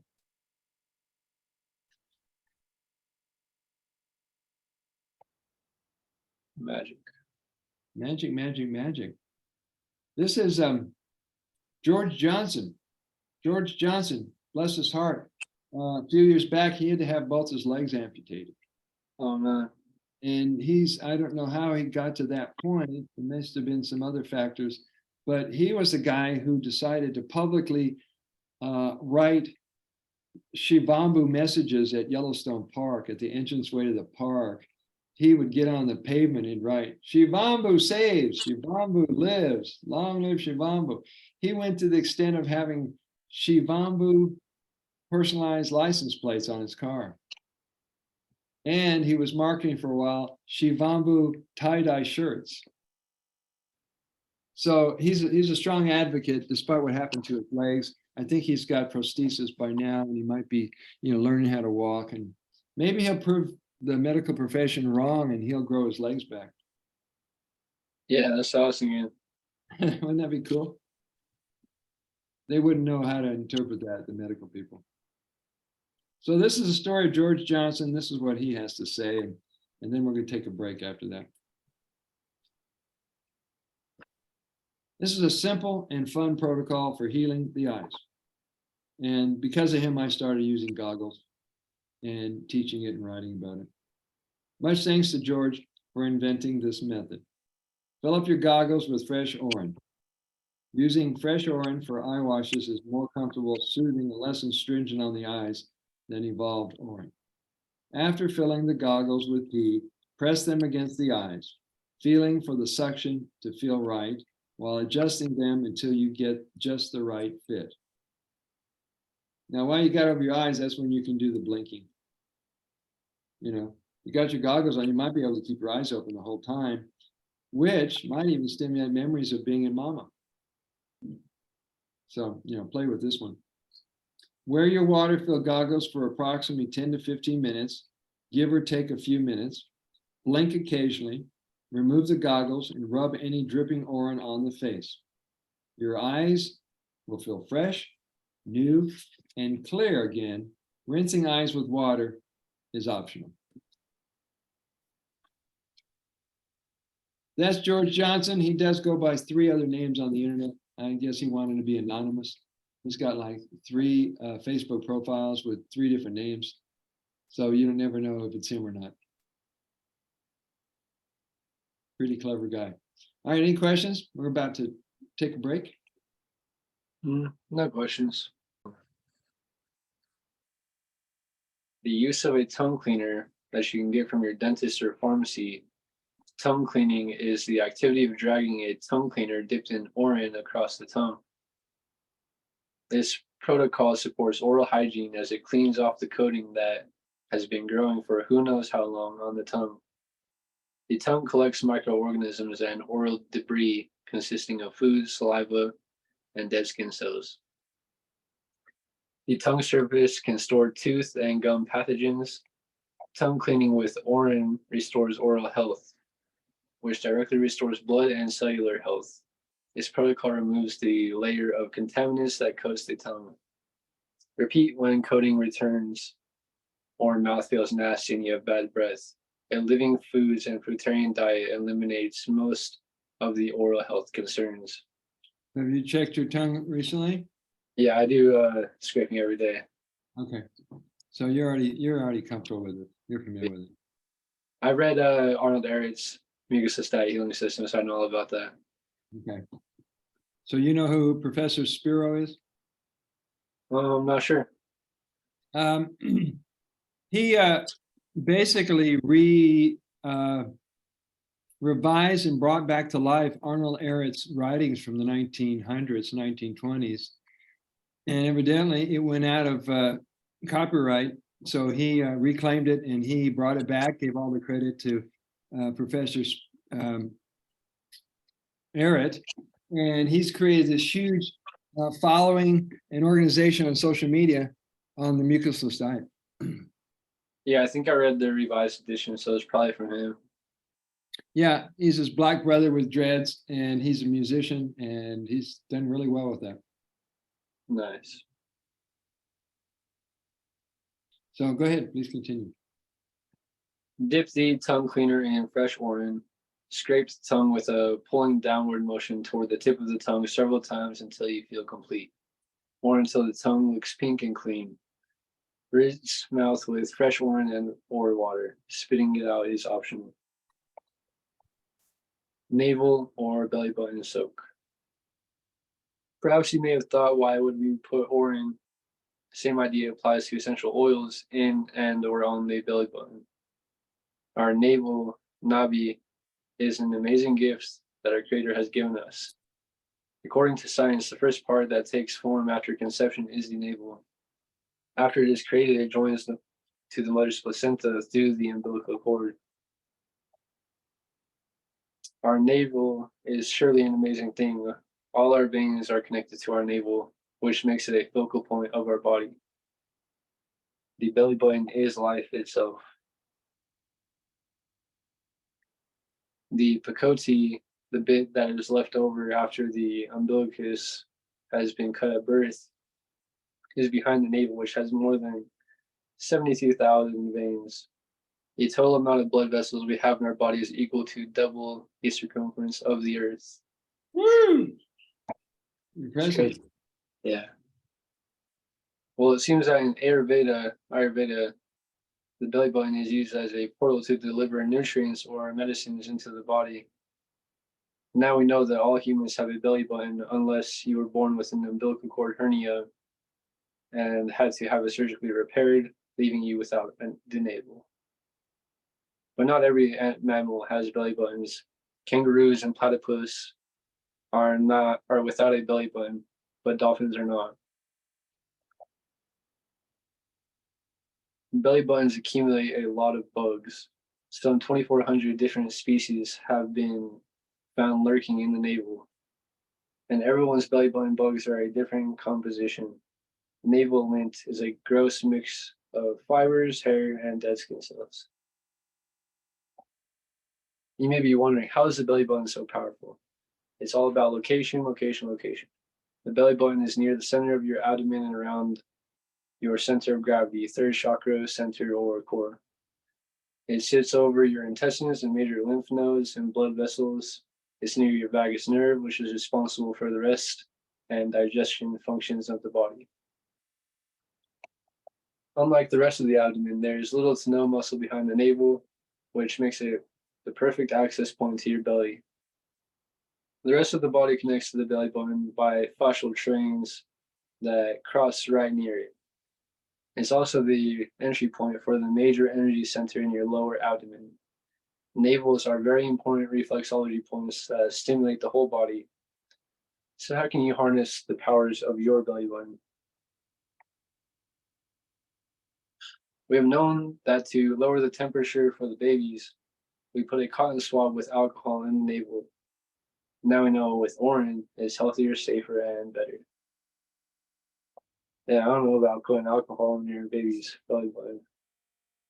Yeah, I wouldn't use any over-the-counter products for babies. Yeah. None of them are safe. Your navel can detect which veins have dried up, and by putting on Urine, those nerves open them. Applying Urine in the navel heals the dryness of the eyes, poor vision, the pancreas, heals chapped lips, keeps the face bright, the hair healthier, knee pain, the chills, lethargy, pain in the joints, and dry skin. Apply Urine in your belly button. And then there's a link to YouTube, says belly button healing. The secret to health is in the belly button. Yeah, they go into great detail of why the belly button is what it is. Yeah, I'm gonna have to check that video out. Now there's a bullet point list, and it describes the benefits or effects. So number 1, it eliminates stubborn pimples and acne. It achieves a glowing face, hydrates and moistens dry, chapped lips, keeps your intestines moving while removing only harmful bacteria and keeping the good. Urine actually works as a mild detox. It improves fertility, works wonders for a cold, flu, or running nose. When a baby has a stomach pain, put a few drops directly in the navel and give a gentle massage around the navel for a few minutes. Pain will be gone shortly. Eases menstrual pain and cramps. Reduces all types of joint pain, itis, anything with itis. It can strengthen bones. Parents use urine therapy with their children every night at bedtime. Relieves upset stomach, bloating, nausea, and digestive problems. Improves blood flow to the nervous system and also enhances the immunity system. Heals constipation and builds a strong digestive system. Relaxes arteries and veins, lowering blood pressure and stress to the heart. Also helps strengthen and tone the heart muscles. On that, the topic of the digestive system and urine fasting, I've heard that since urine is just our blood plasma, if you're on an urine fast, it doesn't like necessarily use up a lot of energy in the digestive tract because it's just easily absorbed. Mhm. And so, yeah, I've heard that that's like really good for healing because you're trying to shut down your digestive tract to into that state of autophagy, right? Right? And you don't have a lot of time to waste for some people that are in serious condition. Yeah, for sure. Also know there's direct ways to do this. As a diuretic, urine removes excess water, salt, toxins, overweight, blood pressure, and digestion. You know the common denominator between underweight and overweight people? I'm not sure. The common denominator is malabsorption. The people who are underweight can't put on weight because they're not absorbing nutrients from their food, water, air, whatever. And people overweight, they're not absorbing and they're just stacking away the weight inside their body. So they've got to clean up their intestines and their elimination organs so they can start absorbing better. And then they can change their body type. Yeah, it makes a lot of sense. Again, they don't teach that in school. Of course not. We have the most overweight society we've had in like 50 years. Probably ever. Well, there's pictures floating around the internet that shows people in the 70s. They were muscular, they were fit, they were out and about, out in the park or the beach. And then they compare that to people in 2020, 2023, and a lot of them were overweight. Yeah, it's crazy. Yeah. All right. Good. We'll finish this up and then I'll start reading about evolving urine. Urine is an expectorant that removes mucus from the airways and lungs. Urine is effective in treating bronchitis, whooping cough, and other respiratory inflammation. At night before bed, apply 3 drops of urine in your navel and spread it 1.5 inches around your navel. An urine-soaked cotton ball can be placed in the navel with a washcloth over it as a method to slowly drip urine into the bloodstream while sleeping. Remember, urine is a powerful compound and is safe to use directly on the skin, as this does not cause sensitization or irritation. Does not have to be diluted unless a rapid detox would be of concern by a client or therapist. Try this for tremors, strokes, lethargy, spaciness, equilibrium, or dizziness concerns, depression, inflammation, and dry skin. I would like to hear that from you or from people out in the water family who said they were feeling spacey or dizzy, disconnect, whatever, and they start doing or either belly soak, snorting, whatever, and that changes. Yeah, I'm gonna incorporate more of these protocols because I've actually never done a foot soak. Like I've bathed my, I've rubbed it on myself. I've soaked my hair in it for sure and just let it chill. Put it on my face and my armpits and stuff. But I mostly just drank it and done enemas. So Okay, so you're opening up to a lot more. yeah, definitely. Yeah. Okay, cool. Yeah. Okay, so thank you for reading that.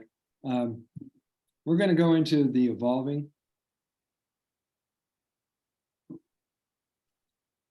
We've got a team working on getting some scientific proof and evidence right now that it does contain the stem cells that we say it does. It does have human benefit for the human body, and it can be something that anybody can use regardless of their health and their medical situation. So we've got some folks working on that behind the scenes right now. We don't have it all ready to present to the world yet.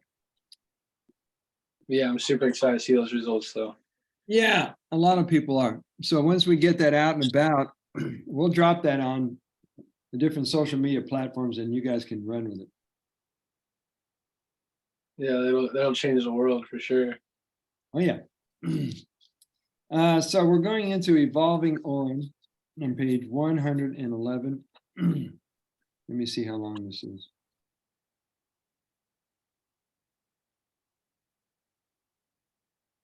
Compresses, rubbings, Urine bath. Okay, here we go. Keep in mind that the Urine contains information and memory of perfect health or cells. As the body's health becomes challenged or compromised, it does a systems check or self-diagnostics to restore perfect health and balance. Imagine what we can learn from drinking evolving Urine. Here is another paradigm shifting term to tickle your mind. The terms evolved and evolving have been replaced the terms aged and aging, previously used in describing maturing Urine, the term made popular by Monica Schuett. Evolution, now she calls it maturing. Some people call it different things. Evolution by its very nature is a continuum of growing, learning, and making discoveries. Urine, like humanity, evolves forever from the moment it arrives and it is collected. Evolution is defined by Webster's Dictionary as a process of gradual, peaceful, progressive change or development. Do the words aged and aging bring comfort to your mind or make you feel uneasy in the body? This is why I coined these new expressions here, because people were taken back by hearing the word aged and aging, and here's how it's described. Aged and aging are words, are symbols that we associate with loss of strength, health, and vitality. Discussing aging brings up images of old people who are sick, hurting, weak, have memory loss, and are dying. So why would you want to associate that word with that? Right? So we shifted it. This explains why people feel disgust and taken back when it's suggested that they include drinking or applying aged Urine in their practices. Try this when you're talking or writing about aged urine. Hey, Lisa, I'm so glad that you're getting results from drinking your fresh Urine. You may wish to try a more potent version of Urine. Brother Sage, the Shivamba Guru, says that evolving or evolved Urine is an evolutionary idea. According to his theory, every second your Urine is outside of the body, sits in a container, is increasing in potency, life force, or Shakti, and frequency. All collected Urine comes already enhanced, activated, and immediately becomes enhanced and amplified, which is the evolutionary power of our water of life. God, this is giving me the truth tingles. I can tell we're right on. Are you drinking common wine, or will you try the ultra-refined wine of goddesses and gods? This is the water that turns to wine, right? Yeah, and maybe we miss the metaphor in the Bible. There's more and more people in this water community that agree that maybe when Jesus was out in the wilderness fasting for 40 days, he was drinking his Urine. But since it was never written down, we're just going to have to go on theory that that's everybody believes it is. Yeah. All right, we're on page 113. And then we're going to get into a little writing from Monica and Harry, but just kind of touch base on it just a little bit. I don't want to go in great detail. You may wish to start a client off slowly in making the change or transition to using evolving Urine. Monica Schuett, have you come across her videos yet? I'm not sure. I don't think so, no. Okay, she has a Facebook page or two group. She has a YouTube channel, and she has one of her native languages is Spanish, so she's involved with these Hispanic urine therapy groups, and she looks ageless. We've watched her for the last 6 years. She's just now getting through her 40s, and she looks like she's in her 20s. She's got an abundant energy. She did one video where she's in a redwood tub taking an aged urine bath, and a lot of times her husband just films her when she's out and about dancing and being a playful spirit. And she talks about this near and dear practice of hers called urine therapy. So here's a little writing from Monica. Urine is considered aged or made more powerful from 4 days of incubation, according to John W. Armstrong. Orin contains, page 114, trillions of stem cells that multiply by the trillions when it's left alone to incubate for days, months, or years. Let orin sit at room temperature in an open container covered with only a thin piece of cloth so it can breathe. This is important. There's a special alchemical reaction happening when orin gets in contact with air or oxygen. It should be kept open for at least a couple months. Longer is better, but watch out that it does not all get evaporated. FYI, evaporated orin crystallizes into ormus gold.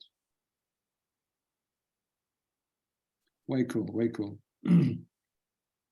This can keep forever. It is highly concentrated. Once a pinch is only a pinch is needed for a serving. Now, Dr. Roslin, she brought hers to the Water of Life convention in Las Vegas in 2018. She had a little container like that with the dried up powder, and she passed it around all the people who went to the convention. And you can't help it, just you're holding this and going, there's something else that she's not telling me. There's something powerful, magical about this. And what she would do is just take a little bit and put it under her tongue. You know, and some people would probably snort it like other things people have snorted. And she says, someone said, well, why would you want to dry it out? Why would you want to put it in a little container? She says, so it's mobile. Wherever you go, you need that, you have it. It's dried out. Let it sit for 2 to 5 months. The first few weeks, it becomes pungent to smell, but only if you have been eating cooked foods, taking drugs, alcohol, animal or dairy products. When eating all raw foods, fruits, orin smells like the most amazing flowers or essential oil. Any bad smells are easily remedied with a couple of drops of essential oils like lemon or rose on top of the fabric covering the orin each day or as necessary. After about a month, orin loses its ammonia smell and turns neutral, dark, oxidizing, and more potent. And keep that in mind when people are, having an issue with the fact that ammonia smell might be present. Then it's not going to stay that way. Start aging and using orin today and regain your health. Another good tip, place a bucket or wide open container near the orin or simply in the same room with hot water as in it and drizzle a bit of bleach on top. Works like a charm to get rid of the bad smell in the whole area room for a few days. I've not tried it, but if you want to try it, there it is right there. She puts a little bleach on the cheesecloth or whatever is covering the orin and says in a couple of days that smell's gone out of the room. Pretty cool. You sure it's on top of the cheesecloth, on top of the? Because what it kind of looks like she says in the bucket of hot water, you put some bleach on the hot water. Yeah, it does look that way, doesn't it? Yeah, I don't know if I would want to put bleach over my orin, but I don't either, but I tried on a cloth. I don't know what bleach is going to do to it. It might cut. Yeah. It's a chemical thing, so I wouldn't know how to answer that. Be sure to give the orin time to sit in the sun. It's called solarizing. It's done by placing the orin in an open container under direct sunlight at noon or during the strong hours of sunlight. An hour or two a day is enough. Up to 10 days is good. Enough is completely charged the orin with extra cosmic energy from the cosmic body in the sky. Remember, you are a sun in itself. Your soul emanates energy, all the energy you need and all the energy you see in the universe. Your orin is already packed with that energy of your own soul. All these extra things and protocols, procedures are only a cherry on the top. You can do a fine without them as well, but it's nevertheless another thing that you can do that. Now, remember you said earlier that there's no dogma in this water. Well, here's an example right here. Monica Schutz says, boiling orin is never a good idea. Did I tell you about Chrissy Ann in England? She would boil her orin in a pot, take it outside her house, and leave it. She held it up or she put it down on the grass and swore it got rid of chemtrails.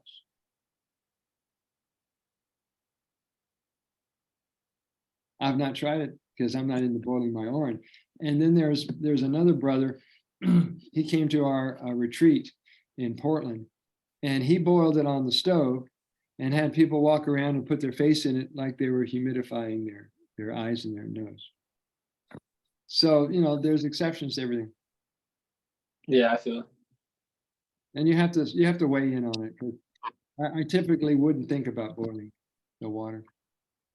Yeah, I would try to reduce chemtrails though, for sure. Yeah, if it works, you might get popular in your neighborhood. Yeah, there's a guy out there. He takes care of all this stuff. All right. Where are we? He's going to go into great deal. I want to skip over to the bath, page 120. Okay.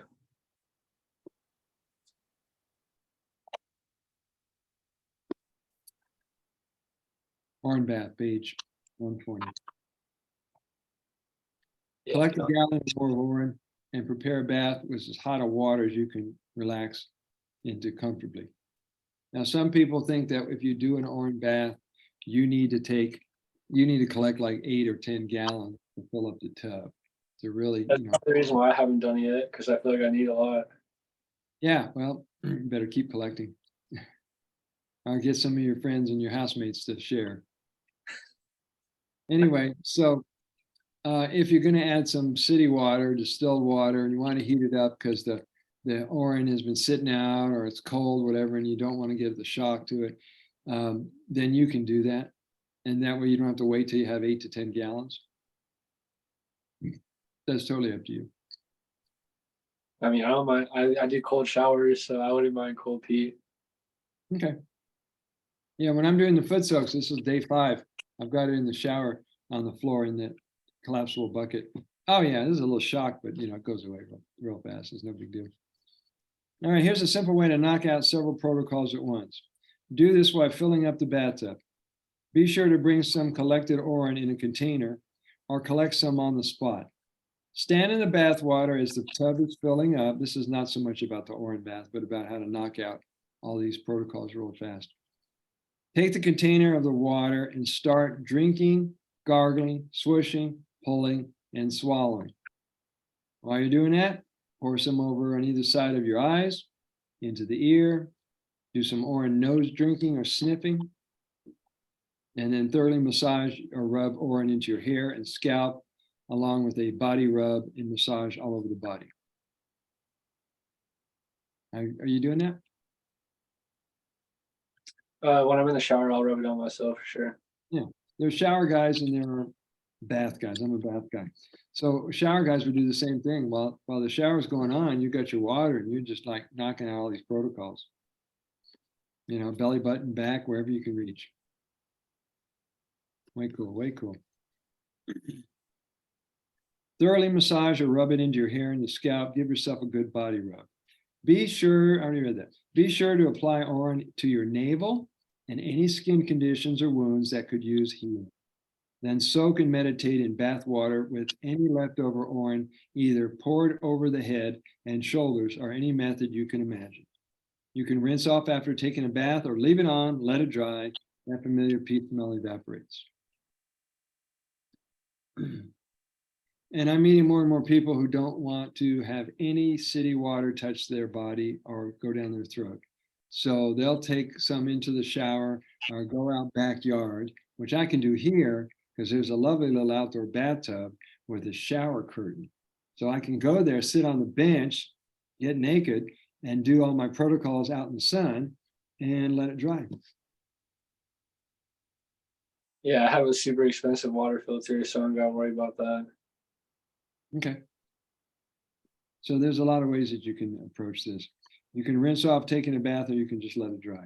All right, number 18, the bottom page 121. The external application of urine to the skin allows hormones, nutrients to be reabsorbed in by the body without being destroyed. Massaging with urine is therefore an important complementary component of urine therapy as it directly absorbs into the tissues.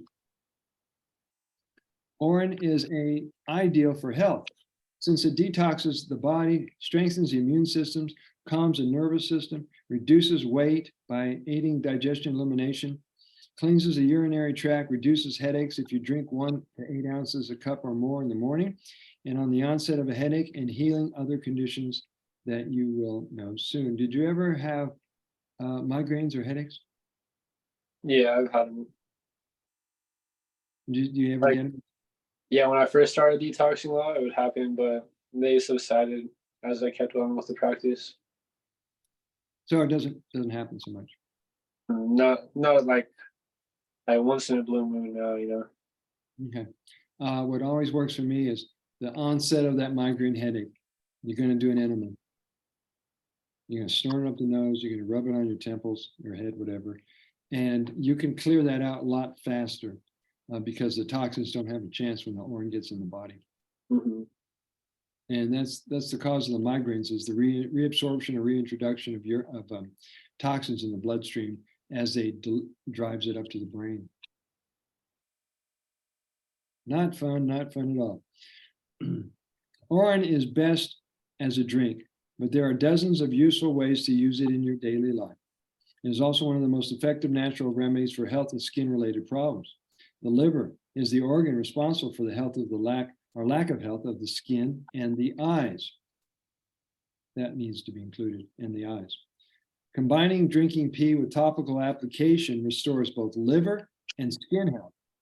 Urea is one of the main reasons why it's often included in a variety of beauty care products, skin products, creams, peels, lotions, either made at home or bought in a store. These can significantly improve the health of the skin, hair, teeth, nails, and overall surface of the body.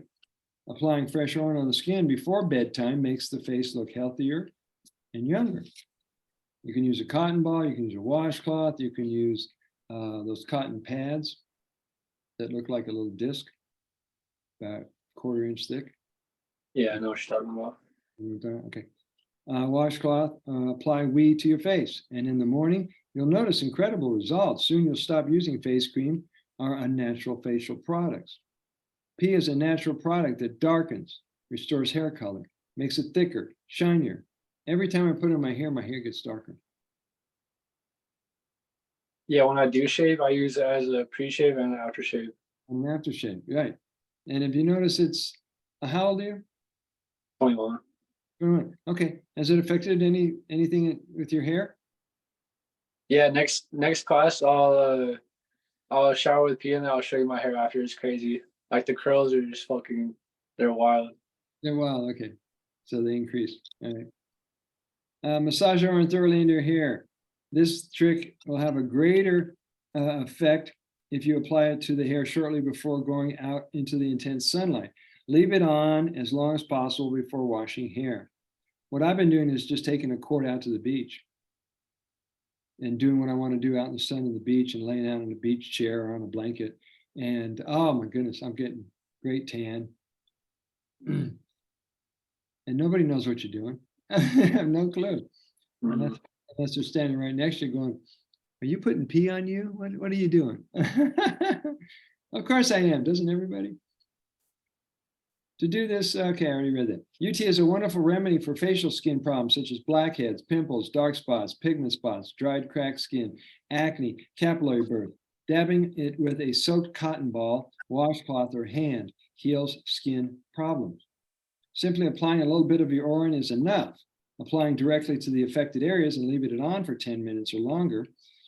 Then either wash it or just let it dry. No residue or odor will remain. Which is a comforting thought for a lot of people who are concerned that people are going to smell them. You know, they might out them and go, you smell like pee. Oh, well, yeah. How would you reply to that? You smell like pee. Well, yeah, I practice smelling like pee. It's part of my lifestyle. All right, simply applying a little bit is enough. Reminder, bottom page 123.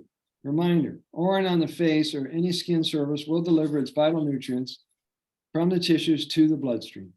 Anywhere you apply urine on the body or drink it delivers nutrients everywhere in the body. In a cold atmosphere, the lips may dry out. To treat dried, infected, or chapped lips, apply urine on the lips anytime or before bedtime. And to further increase hydration and heal, this will remove dead cells while it makes your lips soft and tender.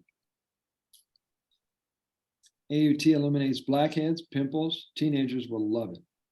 Urine treats acne and blackheads on the face Because of its properties of antifungal and antibacterial, it'll solve problems that disturb you, make you feel self-conscious or embarrassed. Of course, if you're telling your teenagers that urine will help take off the blemishes and the pimples, you might want to talk to them about their diet, Yeah. right? Otherwise, it's going to return again and again, no matter how much they apply the urine. They haven't changed the cause. So hopefully they'll wake up in time. Topical or external use of Urine works wonders. Near the bottom 124. Insect bites, ant bites, wasp, hornet, bee stings, jellyfish, man-o'-war, poison ivy, poison oak, burn, sunburn, eczema, bruises, psoriasis, I left out, dried or cracked skin, cuts, scratches, or wounds.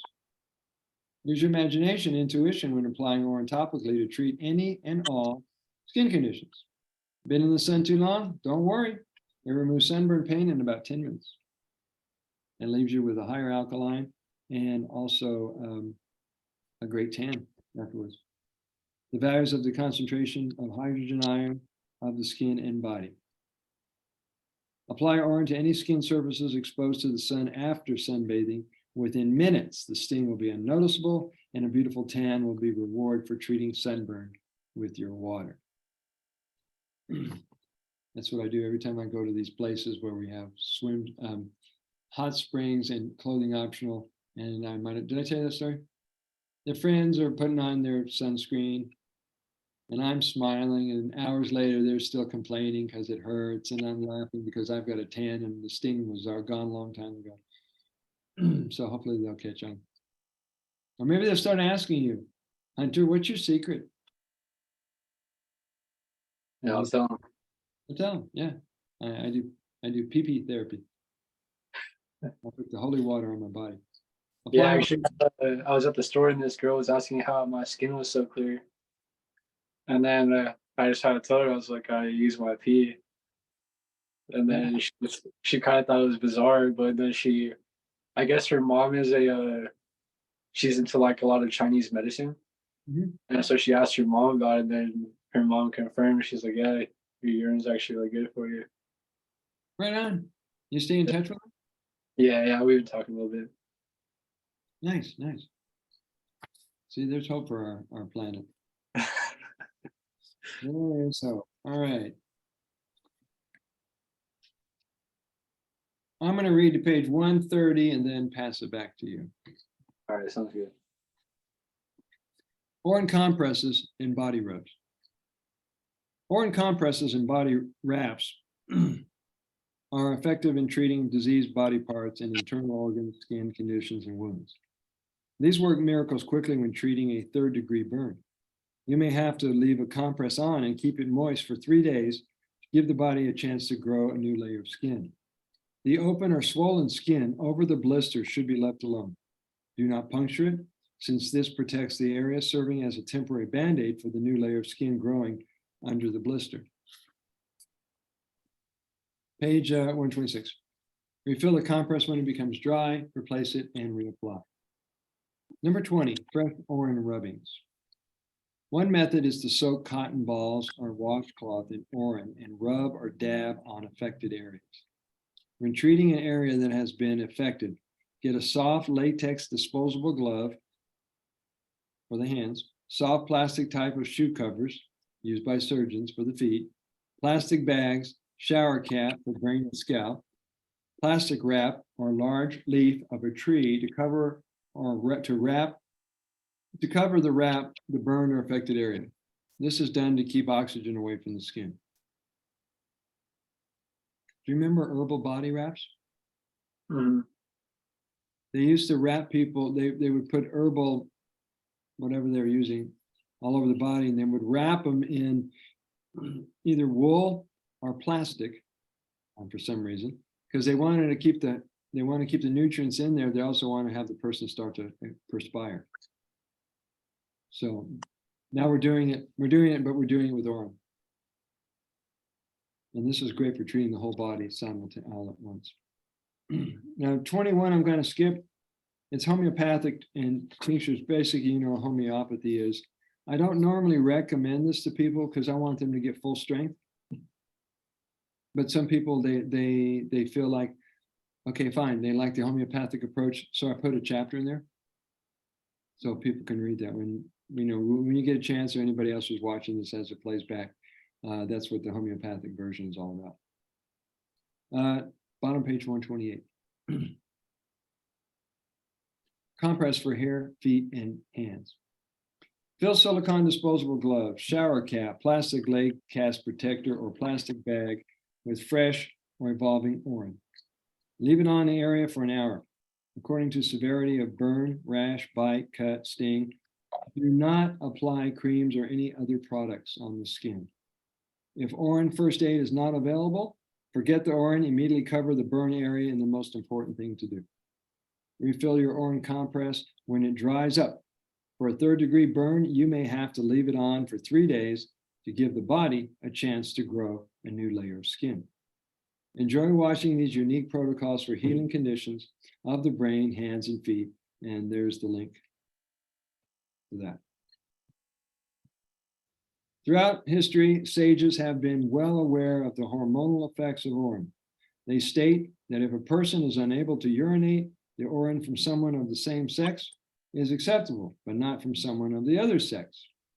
Have you heard that before? Mm-hmm. People have this issue, they're going, well, male glands are for men and female glands, and can mess it up. So here's my response to that. It's been a long held belief that female Urine contains greater amounts of female hormones such as estrogen.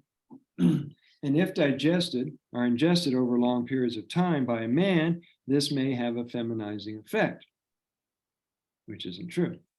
But these are beliefs. The opposite has also believed to be true when a woman who ingests male Urine will have extra testosterone, which is not the case, because I know couples that are gay. This is these 2 women out in Oahu, and they share each other's Urine. It's no big deal. And neither one is more masculine or more dominant than the other. They're just lovely, lovely sisters.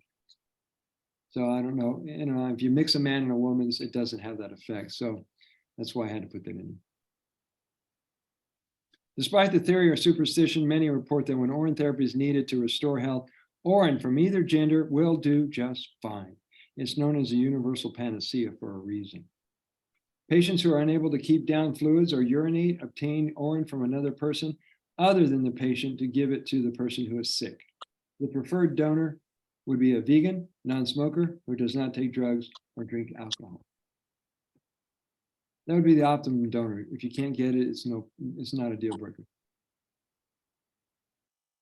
This method of using Urine of a donor works well because Urine is neither gender, age, or race specific. Or human and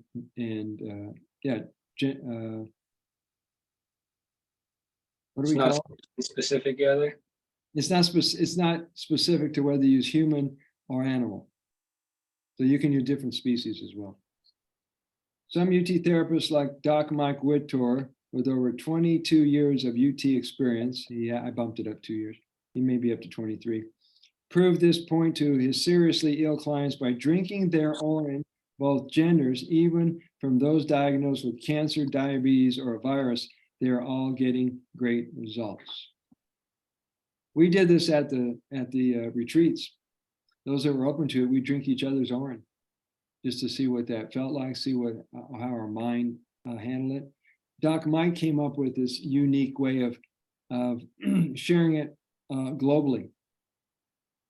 He took one of those gauze pads and he would soak the urine in the gauze pad.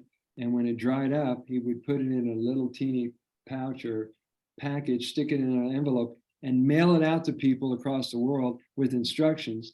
And they would put it in and rehydrate it and either suck on it or drink it. Drink what it formed in the glass. And what his theory is, since he has exchanged urine with at least 50 of his clients, that he's got the immunity power of 50 immune systems. How's that for thinking outside the box? Yeah, it's interesting. Yeah, I don't think he's ever proved his theory, but it sounds great in theory. Yeah, for sure.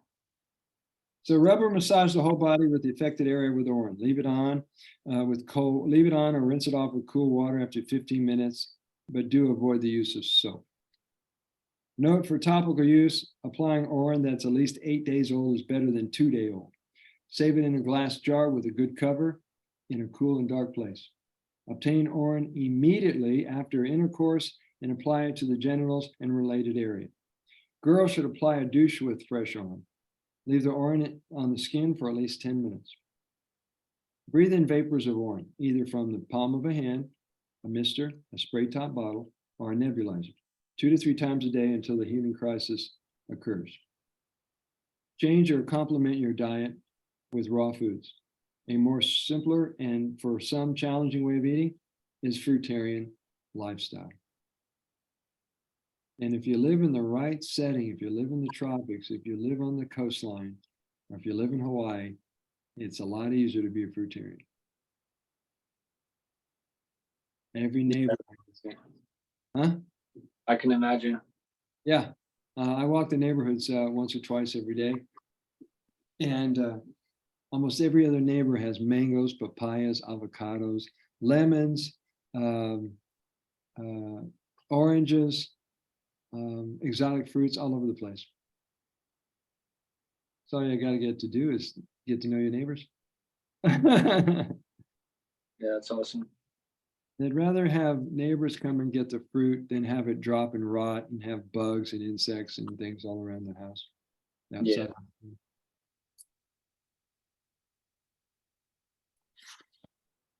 All right, so as we come through this chapter here, there was a writing by Manjushri Abhinav out there in India. It's pretty lengthy. I'm going to suggest we skip it as we read through it. So that'll take us to chapter 8 here in just a minute. I'm just going to read this through and then we'll take a little mini break. And then go into general suggestions. How do we diagnose? How do you suggest one protocol for one person and a series of protocols for another person? And here's a layout of all these different treatment suggestions. This is only a partial list, and I'll explain that. It came from the Golden Fountain book by Cohen Vanderkroon. And what I did was I took out just the ones that are the most talked about and the conditions that most people have, generally speaking. So I didn't go into the entire list. Orin deodorant, page 131. Mm-hmm. As one improves the quality of their diet and continues with UT, you'll begin to have more pleasant smelling sweat or perspiration. This lets you stop using commercial underarm deodorant. As a deodorant, dab some Orin in the places where you usually roll on antiperspirant. The result will be remarkable. One will not smell from sweat. Rub on hairy chests and feet for a clean and fresh tropical fragrance. Page 132. Practicing UT protocols daily, especially with the addition of saturation dosing, builds a strong body as it quickens the healing. Orin by the bedside. Have you done this yet? You know what I'm talking about? I'm about to read you what this means. Maybe like unconsciously, like I'll wake up in the middle of the night, pee, and then I won't drink it all, and I'll just set it there. Mm-hmm. Do you cover it or just leave it open? Just leave it open. Okay, so here's a description of why that's beneficial. Keep a small jar of Orin on a nightstand next to your bed. Many leave the jar open without a lid at night for air purification, deep sleep, and improved breathing. This Orin can be useful to quench a thirst in the night or to put in the navel as a way to return to a deeper sleep, or on the legs to heal leg cramps, Charlie horses, and shin splits. Get used to your friends commenting on how you look glowing, ageless, and more relaxed. Drinking one's pee can wake you up. Orange juice. 100% pure, therapeutic grade, ultra filter golden plasma is what does a body good. I call it orange juice. The gal out in Botswana, Africa, she calls it U juice. You know what she means by that? It's your juice. Yeah, it's you juice. It's your juice. To overcome doubts about the power of Orin, my clients carefully read the following. So when you get a chance, read this article by Manjeshri Abhinav. She was for years the admin of the Shivambu India Facebook group. It got up to 7,500 members, and she decided to step down as the admin, which is pretty incredible, 7,500 people in the Facebook group. So that's Manjeshri. When you get a chance, read some of her insights and her personal experiences in some of her writings. And she doesn't age. She's one of those, another ageless beauty. You're going to see more and more of those on this planet. Mhm. And people say, what's your secret? Orin therapy.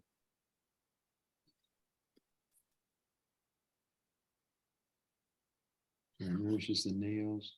What is it covering? Rest, rest, rest. I'm just going to highlight some of these points on page 137. It nourishes the nails for brighter, stronger, more colorful nails. In choosing the right container, the Shiva Kalpa.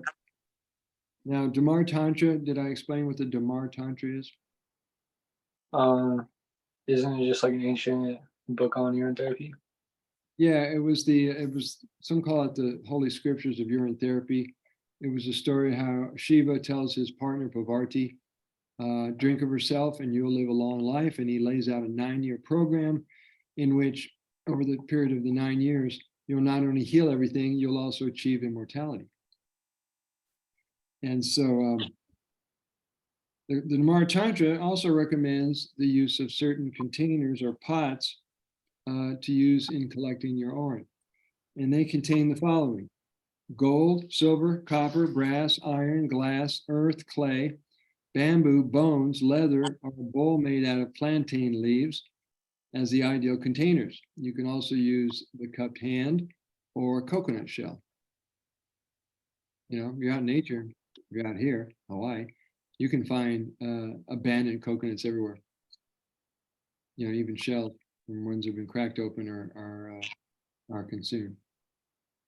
You can either cover with a cheesecloth, a soft material, a nylon stocking, or a hemp, cotton hemp flax sprouting bags. Anything that will keep the things from falling inside the water, you can use that. Labeling the storage date lets you measure the age and strength and any unusual changes in the Orin. I did that for years. I noticed you didn't do that on your bottle, but it's just for people who feel like, if I can get a measurement of when I started this, you know, I can compare it to others that I'm also aging and evolving. So that gives them some reference point. Yeah, I'm gonna have to do that for sure. Start labeling them. Yep. And then you can start comparing them. Oh, one that's 3 months old felt like this, one that's 6 months old, one that was 2 years old. The oldest I ever had was 3 years old. Doc Mike has 13-year-old, and other people have had it as old as 20 years old. And many of them will tell you, I saw Doc Mike's and got to taste it. They look black as ink. Mm-hmm. And even Harry drank it on a show, and it was black, and people were going, "What? You can drink that?" He said, "Yeah, you damn straight I am. Watch." So that was fun. So labeling helps you to, you know, determine the age of it. Since there's no special formula to determine when it reaches its nutritional peak, trust intuition and personal experience as your best indicator of the strength of the evolving Orin. Orin users have reported storing evolving Orin 9 years or longer. By its nature, Shivambu is a self-purifying and always evolving. Where can you find anything like Shivambu in nature? Perhaps that's what a salamander uses to regrow their tail. I saw a video about a year ago about this man who got to have a relationship, not sexually, but he had a connection to an octopus. He would go down every day in slow steps. He got to where the octopus would wrap its tentacles around him in a loving embrace. And he noticed one day it was attacked by a shark and one of its legs got torn off and it grew back. So I don't know if they got the same regenerative power as a salamander. And I don't know if Urine is in their protocols, or they just, their body knows how to regenerate. Well, I mean, they're living in just plasma water. Oh, yeah, good point. All the time. Mm-hmm. All right. It is a very personal choice whether to cover the jar with a material or screw it on a lid. As the world's most renowned antiviral, antibacterial, antiseptic, antifungal, anti-everything, no bacteria can compromise or grow in the jar. The only thing you'll find in your jar, other than the concentrated white substance at the bottom of the jar, is things that got in there because you didn't cover it. So when you find flies, ants, bugs, lint, hair particles, whatever it is, that's because you didn't cover it. Mm-hmm. And when that happens to you, just strain it out, keep it. You don't have to toss it out. There's one guy, he was leaving his cannabis stems in his Urine. He was thinking, well, maybe we're going to infuse some THC into my water. And I'm going, well, that's an interesting idea. Tell us what you find. So, there's always discovery and there's always new things that people are finding on this journey. And you might be the discoverer of something new. Yeah, we'll see. We'll see. Stay tuned. I'm gonna keep my eyes on you when these classes are over. No telling. And last but not least, page 139, rest, rest, rest. After you healed and you're in good health, continue the daily practice with UT protocols, and a diet will be your best insurance for a long and healthy life. Never allow yourself to become regularly exhausted or overtired. Now, what I've been in the practice of for many years, because I run a lot of energy during the day. So I'm taking 2 20-minute meditation / naps during the day. And that helps me to reset. So I'm not like running full strong all day long. And then I don't have the strength to do the nighttime things. So you may want to add that to your practice. Yeah, I've researched that a little bit, polyphasic sleeping cycles. Or just meditations, yeah. Yeah, just whatever you can do to, reboot, recharge yourself so you don't amp out and, overload your system. Because, by our nature, we're curious, we're excited, we get stimulated easily. Mm-hmm. All the things that are happening in our life. Never allow yourself to become regularly exhausted or overtired. Consistent proper rest is crucial to health. Once you've recovered from a major illness or from pushing yourself too hard to accomplish anything, stay vigilant and mindful in getting abundant rest and relaxation. An extreme example that happened to a friend of mine out there in the mainland, she was pushing herself so hard. 3 days, pushing herself, got to do this, got to work on that, got to fix this. She had a car accident. She wasn't paying attention. She hits a guardrail, ends up tearing part of the grill and the passenger side. And so that was her life lesson. That was her wake-up call. We're workaholics. We think is more is better. It doesn't play out that way. With everything thrown at us these days. So we're going to take a little break. Come back in about 8 minutes. Anything you want to ask or say before we go? I got nothing. Okay, I'll see you in about 8 minutes. All right, sounds good. We do this. We're going to read what's called, this section is section for those that have a copy of the book here. This is chapter 8. And when you talk to people, sometimes you might have to give them a disclaimer. You're not a medical doctor. You're not trained in medicine. You're not going to diagnose. You're not going to prescribe. You're not going to give medical advice. And so to get around that, first of all, if somebody says, and this is a general answer, I used this for years when I was pitching nutritional products, but you can apply it here as well. When someone says, is urine therapy good for this condition and that condition? Is it good for AIDS and diabetes and coronavirus? Is it good for Parkinson, Lyme disease, cancer, blah, blah, blah? They're going to ask you all kinds of medical related questions. And to keep you and keep other people from getting into trouble, a really good answer is this. I don't know about that. All I know is that when I drink it and use it, I feel better. So that's the layman's answer that keeps you from getting into any trouble. So when we're talking about putting together these treatments, we call them general treatment suggestions. So we're in the right framework of our words. We're using the correct terms. Mhm. So you got your book ready? Let's do some reading. Yeah, chapter 8, Chapter 8, por favor. offering suggestions without prescribing or diagnosing.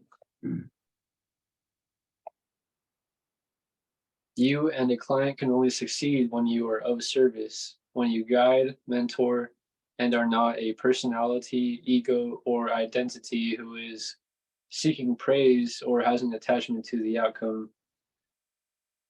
Organ therapy teachers never make promises of healing with the clients. The ultimate responsibility in healing with urine therapy rests in the mind of the clients. Give your best and expect the best. One of the most interesting pieces of information on Urine that I came across was the fact that the amniotic fluid that surrounds human infants in the womb is primarily urine. The infant breathes in urine-filled amniotic fluid continually. Without this fluid, the lungs do not develop.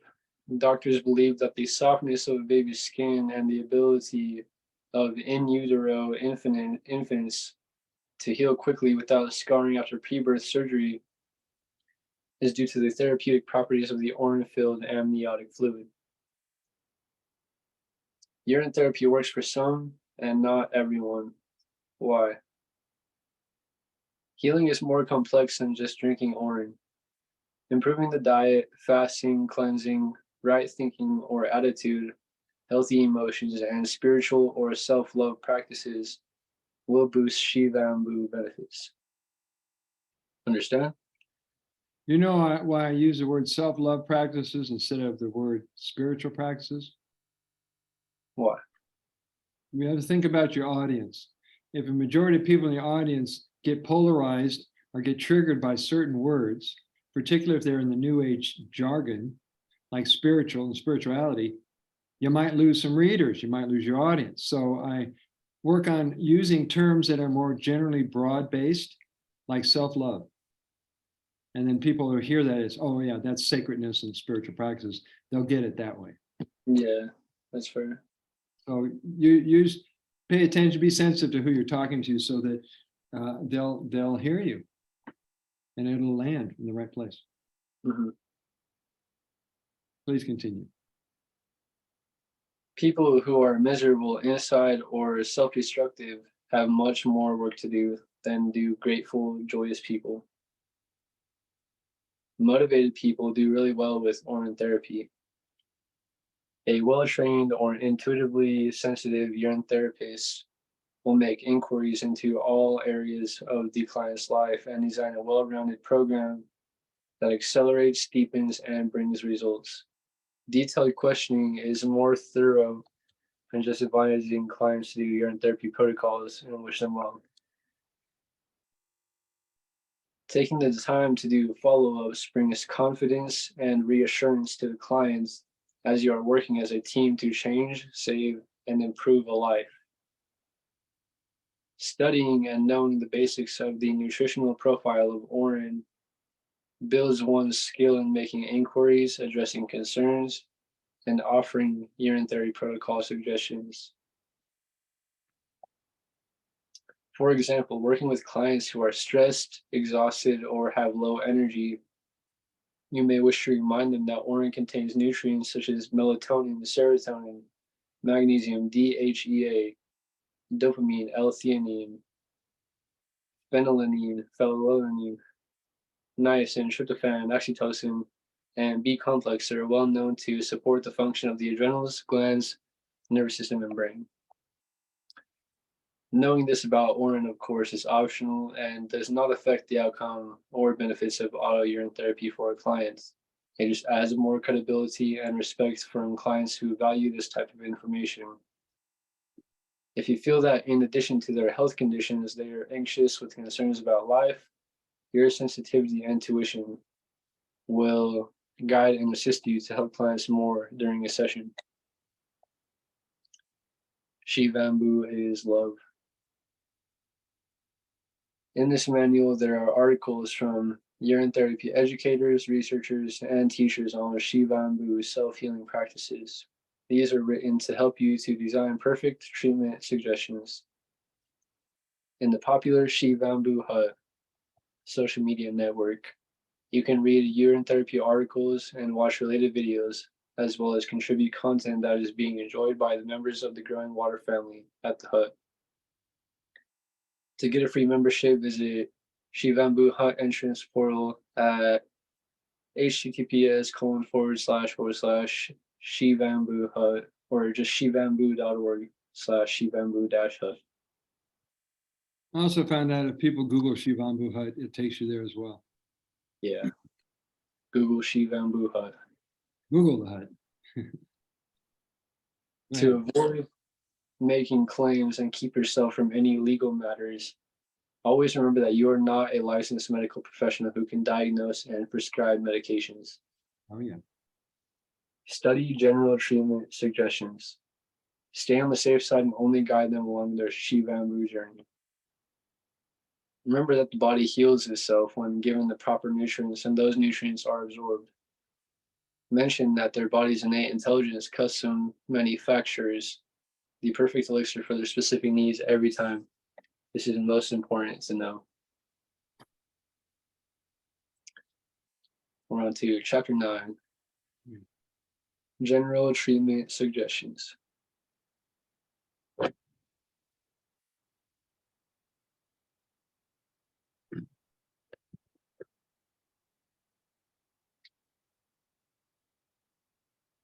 This list contains some of the most commonly labeled diseases and urine therapy protocol suggestions from the classic book, The Golden Fountain, The Complete to Urine Therapy by Cohen van der Krum. He's in Holland. Huh? He lives in Holland. Oh, yeah? He's from Netherlands. The beneficial effects of practicing urine therapy may vary according to a client's diet, lifestyle, state of mind, and way of being and commitment. Benefits will range from some relief to total healing. And in general, one must realize that healing is always dependent upon many cofactors. In this chapter of the manual, you will find the precise methods in detail. As was mentioned in the discussion in the whole body, body-mind healing chapter, all 4 pillars of health must be in balance to achieve optimum health. These areas include mental, emotional, physical, and self-love or spiritual.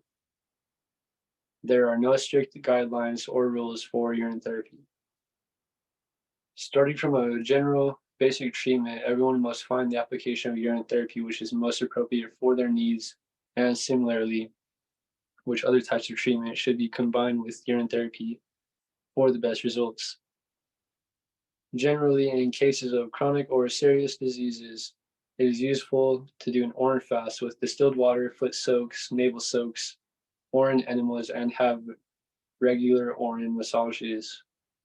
This is referred to as an intensive treatment In most cases, even when relatively healthy, this intense form of urine therapy is highly cleansing and health giving. Now, people ask me what my thoughts are on coffee enemas, and I'm not an advocate of coffee enemas because of the acid. Yeah, it's way too acidic. Right. So some people use lemon juice instead. They put that in with the orange or with the water. I would just do one personally. Yeah. I was giving people options. Yeah, for sure. Whenever massage is mentioned in these treatment suggestions, you get to decide whether to use evolving, maturing, or culturing urine, or fresh urine. Evolving urine has more potency. The term massage generally means gentle rubbing of urine into the skin or applying it to the affected parts. So here is the condensed version of all these most widely talked about are common diseases. And so as you see it's laid out, they're going to follow a pattern after a while. You know, you see massage mentioned a lot, you see foot soaks mentioned a lot, you see oral mentioned a lot. And you can interchange them. It helps to know reflexology. So when people say, I've got this condition and that condition, well, you'll know where it's related to in the feet. You bring in foot soaks, you put compresses over the liver or whatever the area is. And so it gets your intuition gets a little sharper every time you do this. So you don't have to refer to the book as much. Mm-hmm. So everything from acne, back pain, bites, bladder, blisters. Now I went through the book and started adding, I've got notes upon notes inside the book. So for example, in the asthma, you realize a lot of the asthmas is going to be lungs and sinuses. So I would include nose drinking. I didn't put that in the book. For example, athlete's foot, of course, a foot soak, right? You got foot fungus. So I would add that to the list. Energy of fatigue, I would add enemas and foot soaks. So what I did was I added to what Cohen Vanderkroon wrote about in his original book, Golden Fountain. Because it seemed like there was one or two or three other things that could have been added on that list. And so this is what I did in my own personal copy, was to start adding more of these. So when people ask me, what do you do? I'll see on the back, number page 152 is UTI. You hear that from time to time. What about urinary tract infection? Drinking, foot soaks, massage, and navel soaks. So these are just general suggestions. Your intuition is eventually going to catch on and go, yeah, well, it makes sense. They would want to do an eye and a nose and a compress, full body massage, a foot soak, etc. And this broadens people's understanding of the protocols beyond just drinking. And I'm a big fan of drinking. I drink all day long, but it's nice to know that people can do direct application to organs and systems of the body that might take a deeper saturation and deeper use of the urine so they can speed through the healing better.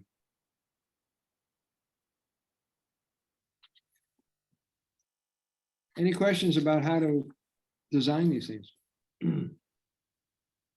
No, it's pretty self-explanatory. So when you start to talk to people, they tell you what their challenges are. The first thing you got to get used to being in this career or this kind of service is that no matter what they say the condition is, either the thoughts that they had there by themselves or the doctor said, oh yeah, we've diagnosed you have this condition and that condition. You know, it's incurable, it's a tumor, it's a cancer, whatever it is. Your job is to be as steady as a 9/11 operator, steady as a fireman, steady as a military man. So no matter what they're throwing at you, you know your intuition, your higher self is going to fill in the blanks. It's going to guide you how to help these people because they're looking for someone who's got the confidence and who's solid, got their feet on the ground, someone they can talk to and they can trust you. Mm-hmm. So that'll go a long way in you being effective or not being effective as either a life coach, a urine therapy teacher, are somebody who helps out anybody in need. This is where meditation really helps. Learning how to quiet the mind. And I've had to learn that over the years. People come up and they're panicking, they're desperate, they're feeling helpless, they don't know what to do. They've given up on the doctors, because we all know the doctors have been lying to us, and they're looking for alternatives. And they find this guy named Hunter, who's a urine therapy teacher, and they want to know what you know. And that's the moment the windows of heaven open up, and you can, with a big smile on your face, share that with them, because you now have someone, a person of interest, and person who's receptive. You don't have to break down as many barriers. Mm-hmm. So when those people come your way, boy, be grateful as all get out. You know, your job's halfway done. So that's some of the joy I get of doing this work for all these years, is to see people's lives turn around, and they really get the significance and the power of their body to heal itself. Yeah, it's crazy because I'm not selling them anything. Well, you're not selling them a product. You're selling them on themselves. I mean, there is some bit of salesmanship going on here, but you're not selling on something they have to spend money on or have any expense. Mm-hmm. Somebody wrote on Facebook today, there's always a cost to pay if you don't pay attention. So we're going to pay attention to our guidance. We're going to pay attention to the messages from clients. We're going to pay attention from people who just show up in your life, and they come to you at the most perfect intersection, and you're there. You can help them out. And it's rare that I don't have a day go by where someone doesn't contact me and reach out for some kind of assistance. So, you know, you're going to get a lot of practice, brother. You should get ready. You're going to get lots of practice. Yeah, I'm excited. Yep. The people you're going to be helping are going to be really thankful. All right, I'm going to start reading here, and so I can explain it. We're going to quit at 120 something or other. And then we can open it up for a conversation or go to the beach. That about 20 minutes from now? Yeah, more or less. Okay, we're on page 153.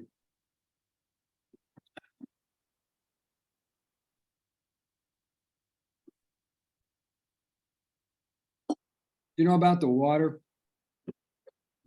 cure protocol? They say there's a way to determine how much fluids you need to drink during the day.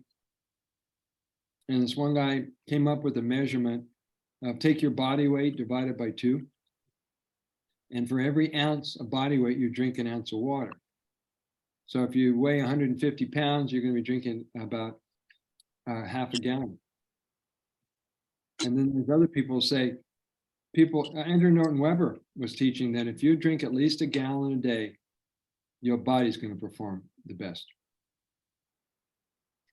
So you probably drink, what, a quart or 2 during the class? Something like that, yeah.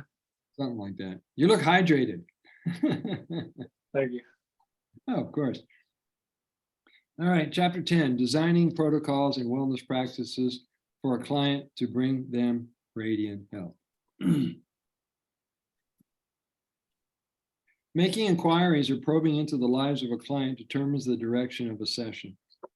The information compiled from the discussion helps in designing general treatment suggestions and a program that includes all aspects of well-being. Now, I've gotten in the habit, and it seems to really help you keep your mind on track, is to take notes when you're doing an interview, when you're doing a consultation. Even just quick words or 2 can stimulate your memory about how you were wanting to put something together to share with him. So it really helps because you can find the answers a lot better than, you know, they say one thing and then they overlap it with something else that overlaps with something else that overlaps. And by the time they've said all this and you forgot where it all started or some of the major pieces, you're going to feel foolish. So it really helps to take notes. Okay. Mm-hmm. Inquiry helps you understand a holistic overview of life as a way of building protocols, practices, and a program that brings the results that came to you to achieve. Just telling them to drink their water and try UT protocols and sending them away to figure it all out is not only a disservice to a client, page 154, but they have a much harder journey when only approaching health from only the physical or the material form. Here are some sample questions for new clients to contemplate as well as answer. What motivated you to start practicing UT? Was it a book? Was it a person? Was it a video? Was it an illness? Were you curious? Who and what was your influence for getting started? What went through your mind when you were considering actually drinking your pee? How's that for a question? Can you recall any defining moments that stood out that inspired your decision? What mental obstacles, if any, did you have to overcome to take the first drink? Was it easy or was it difficult for you to do this? Did you have to overcome a gag reflex or feelings of disgust? Now, I've had two water sisters, one in Puerto Rico and another one in another location. We'd only known each other for a couple of conversations, but they felt my confidence was so high, they went in the bathroom, came back with their pee, and drank it on camera in their maiden voyage in front of someone they barely knew. So your confidence matters and how you present it to people. They want to know that you care. They want to know that you know stuff. And the combination will really help them to make a decision a lot quicker. So they're not sitting on the fence when they're still suffering in their body. What UT protocols are you currently practicing and which do you use every day?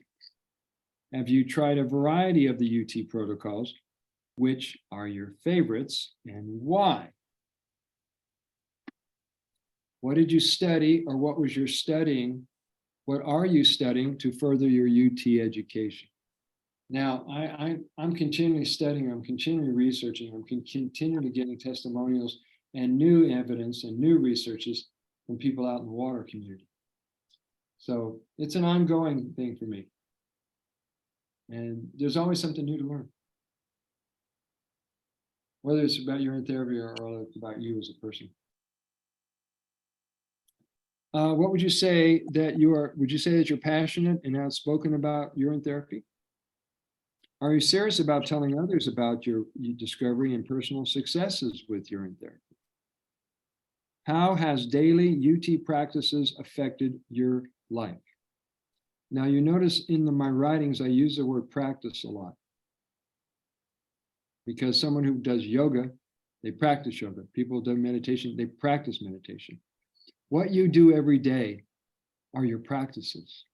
If you look at your life, Hunter, and look at the things that are positively reinforcing your mind and your body and your spirit, those are your practices.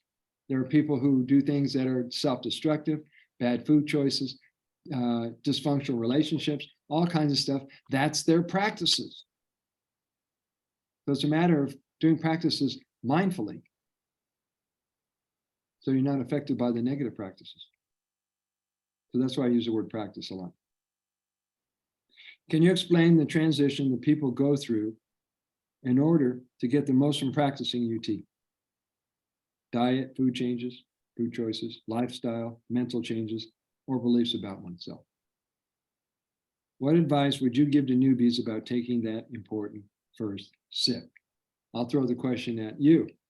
What advice would you give to newbies about taking that first sip? Kind of like your advice, just like try a little bit. If you don't get sick or die, just notice the results, see how it makes you feel. Mm-hmm. Would you go into an explanation of what urine is versus what we've been convinced it was? Yeah, definitely. I need to do more study on the exact process of how it like filters to the kidneys and isn't a waste product. I need to be able to explain that better, but that's what I'll dive into for sure. Okay. You know where the three components, you know what the three components of the blood are? Not sure. All right, well, we'll just go over that real quick. The blood comes from the bone marrow. And it's three components. Got red blood cells, white blood cells, and plasma. When it gets through the system of the body and makes its way into the liver does its, purifying and cleaning, and then it delivers the plasma to the kidneys. Kidneys have these sophisticated chambers in them called nephron, Nephron, not like nephilium. This is nephron, not the aliens. So you got to kind of like imagine there's a lot of these in your kidneys. There's 1.2 million of these nephrons, and they filter out the plasma. And as it's being filtered, it's also identifying anything that needs to be a remedy needs to be in place. So they're creating the antidotes and the antibodies while they're going through the filtration process. So it's very sophisticated. And I don't know if humans have ever made something like that, but God did a hell of a good job. So that's like a layman's explanation. Does that make sense? Mm-hmm. So when you talk to people, you can let them know, first of all, right off the bat, the kidneys are an organ of filtration, not elimination. When people are always, they're going to come right at you with, oh, it's a waste product. And we know we eliminate it. Why do you eliminate it? I don't eliminate it. I catch it. When the body discards it, no, the body is offering it to you. But in our mind, we look at it, it's trying to get rid of something.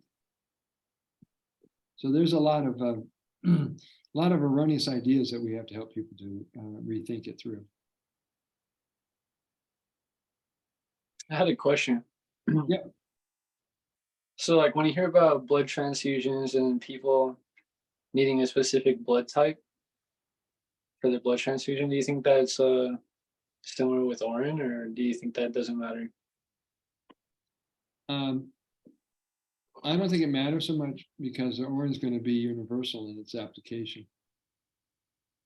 A lot of people who look at the blood type, the body type, the human design type, these are systems that are designed to as a tool for you to understand yourself. They're not necessarily the end-all answer. Does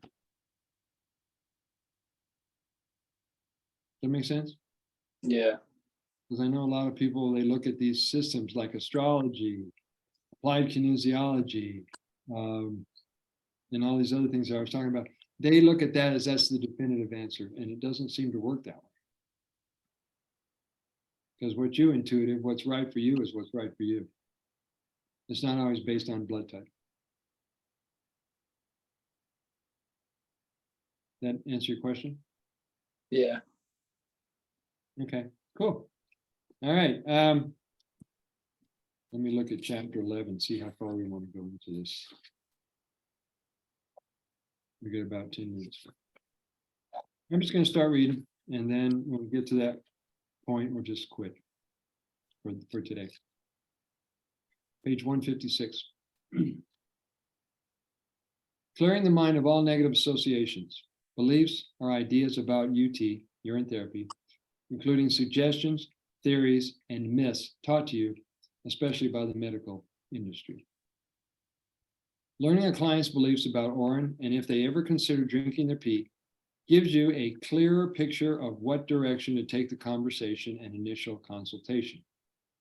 Beatrice Barnett, in her book, The Miracles of Urine Therapy, offers a good approach to handling aversions to drinking urine. Throughout the civilized world, blood and blood products are being used in the medical world without evoking the repugnance associated with urine. We use prepackaged cells, blood plasma, white blood cells, and countless other blood components. Urine is nothing other than a blood plasma product. Babies are being breastfed, and we easily accept this along with the common practice of eating dairy products. See how much we've been programmed? Yet we cannot imagine drinking urine. Fresh urine contains the same substances as those found in the blood. If you think about it, your pee is ultrafiltered blood plasma water. It was part of your blood just minutes before, and flowed elsewhere throughout your body, possibly through your tongue. Wouldn't that be fun to conversation? They go, well, I don't want to drink my blood. Well, I don't want to drink my urine. Well, urine is blood plasma. And you know that blood goes everywhere in your body. It even goes through your tongue. Oh, so I'm actually drinking blood anyway, because it's in my tongue. Anyway, you have to get them to stretch in their thinking. There's a point I'm making. Since urine is not poisonous or disgusting while in the body, why isn't it considered so repulsive as piss? That's how much we've been programmed. Overcoming objections in a sensitive and compassionate manner is crucial to a successful UT session. Anyone who criticizes or challenges you about urine therapy or in therapy, whether someone in person or someone who calls you on a radio show while you are being interviewed, known as a heckler or a troll, and I've had my share of those in my career, is someone who never did their research and is repeating what they have been taught about urine. After being on plenty of social media platforms, you can tell right away who these guys are, because they criticize the people in the group, they criticize the practice, and they are off topic. So if you ever cross those people, don't take it personal. They're just there to poke fun at us. Overcoming objections in a sensitive and compassionate manner is crucial to a successful session. Anyone who criticizes or challenges, I already read that part. This way, you never take their words, their energy, or their emotions personally, and you can hold your ground while confidently responding to them. Page 158. Bring it on, baby. Some of the concerns or mental objections or mental obstacles that have been overcome about drinking urine have included, and this was my attempt to give you guys an understanding how to reply when somebody is tossing things at you. I've always thought that urine was a waste product. Why would this is them asking the question, why would anybody want to drink their pee? What they're secretly wondering is if you are a trusted or credible source. They seem to be waiting for guidance from the inner voice to decide about working with you.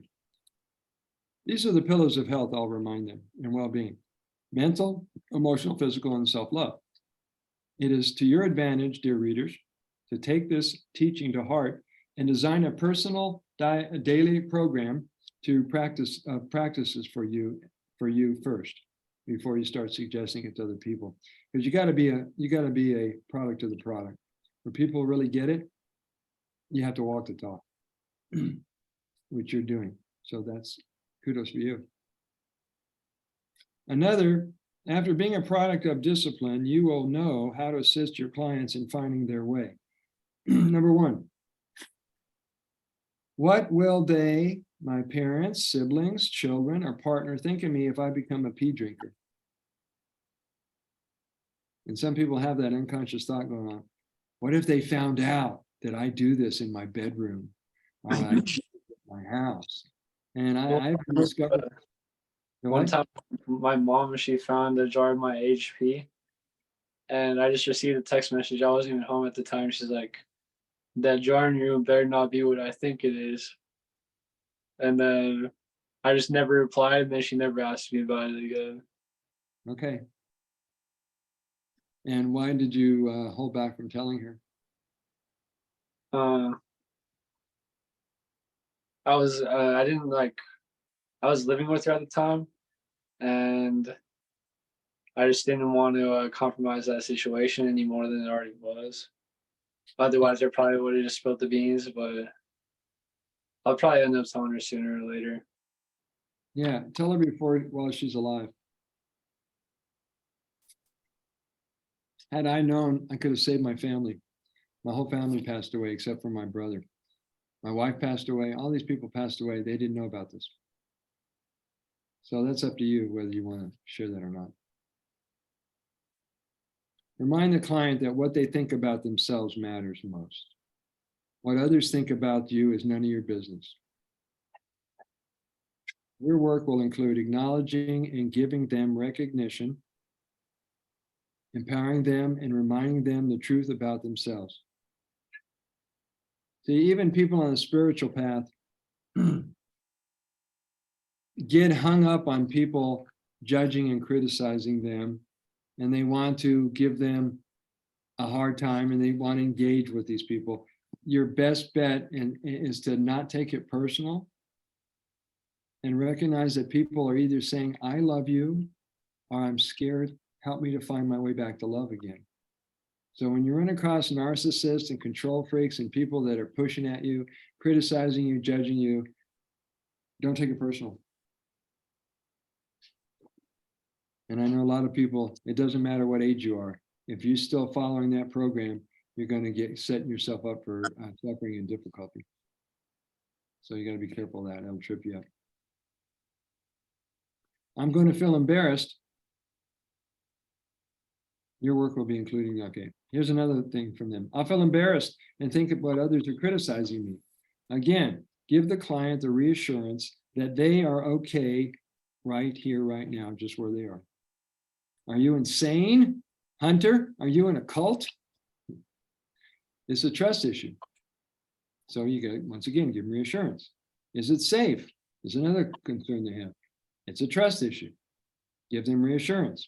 I have been drinking my pee for many years, and I feel greater every day. 300 million people worldwide are alive and well because they drink wee every day. What does that tell you? According to Doc Mike Whittort, I'm going to bookmark where we're going to come to a stop here. According to Doc Mike Whittort of Chicago, he came up with statistics that show that we have 800 million people practicing this in over 50 nations. Of course, people are going to ask, where do you come up with these kind of statistics? Have you gone around surveying people in different countries? Well, yes and kind of no. He kind of got a barometer reading because he travels the world doing urine therapy teachings and healing on people. And so we've discovered that there are associations in China that are boasting 7 million members. There's association in Germany that's boasting 8 or 9, whatever million people. And these are only the statistics that have been documented and written down that we found on the internet. And yet there's a lot of cultures and traditions who have kept up this practice for centuries, if not longer, millennium, and never wrote it down. I mean, human history is not just based on recorded history. But that's all they're willing to tell us, so that's all they want to write history as. And then we have to go, oh, is that how it was? So, any last questions about class before I turn off the recording? No, but I think I asked all my questions. You did? You don't have any extras in your hat? You got to pull out a rabbit? Wonderful, wonderful. We're going to finish up this chapter next Wednesday. We've got 2 more classes to go. If you know anybody who wants to do a drop-in and take any of these classes, they're welcome to join in. I'm charging $40 for a drop-in student. Okay.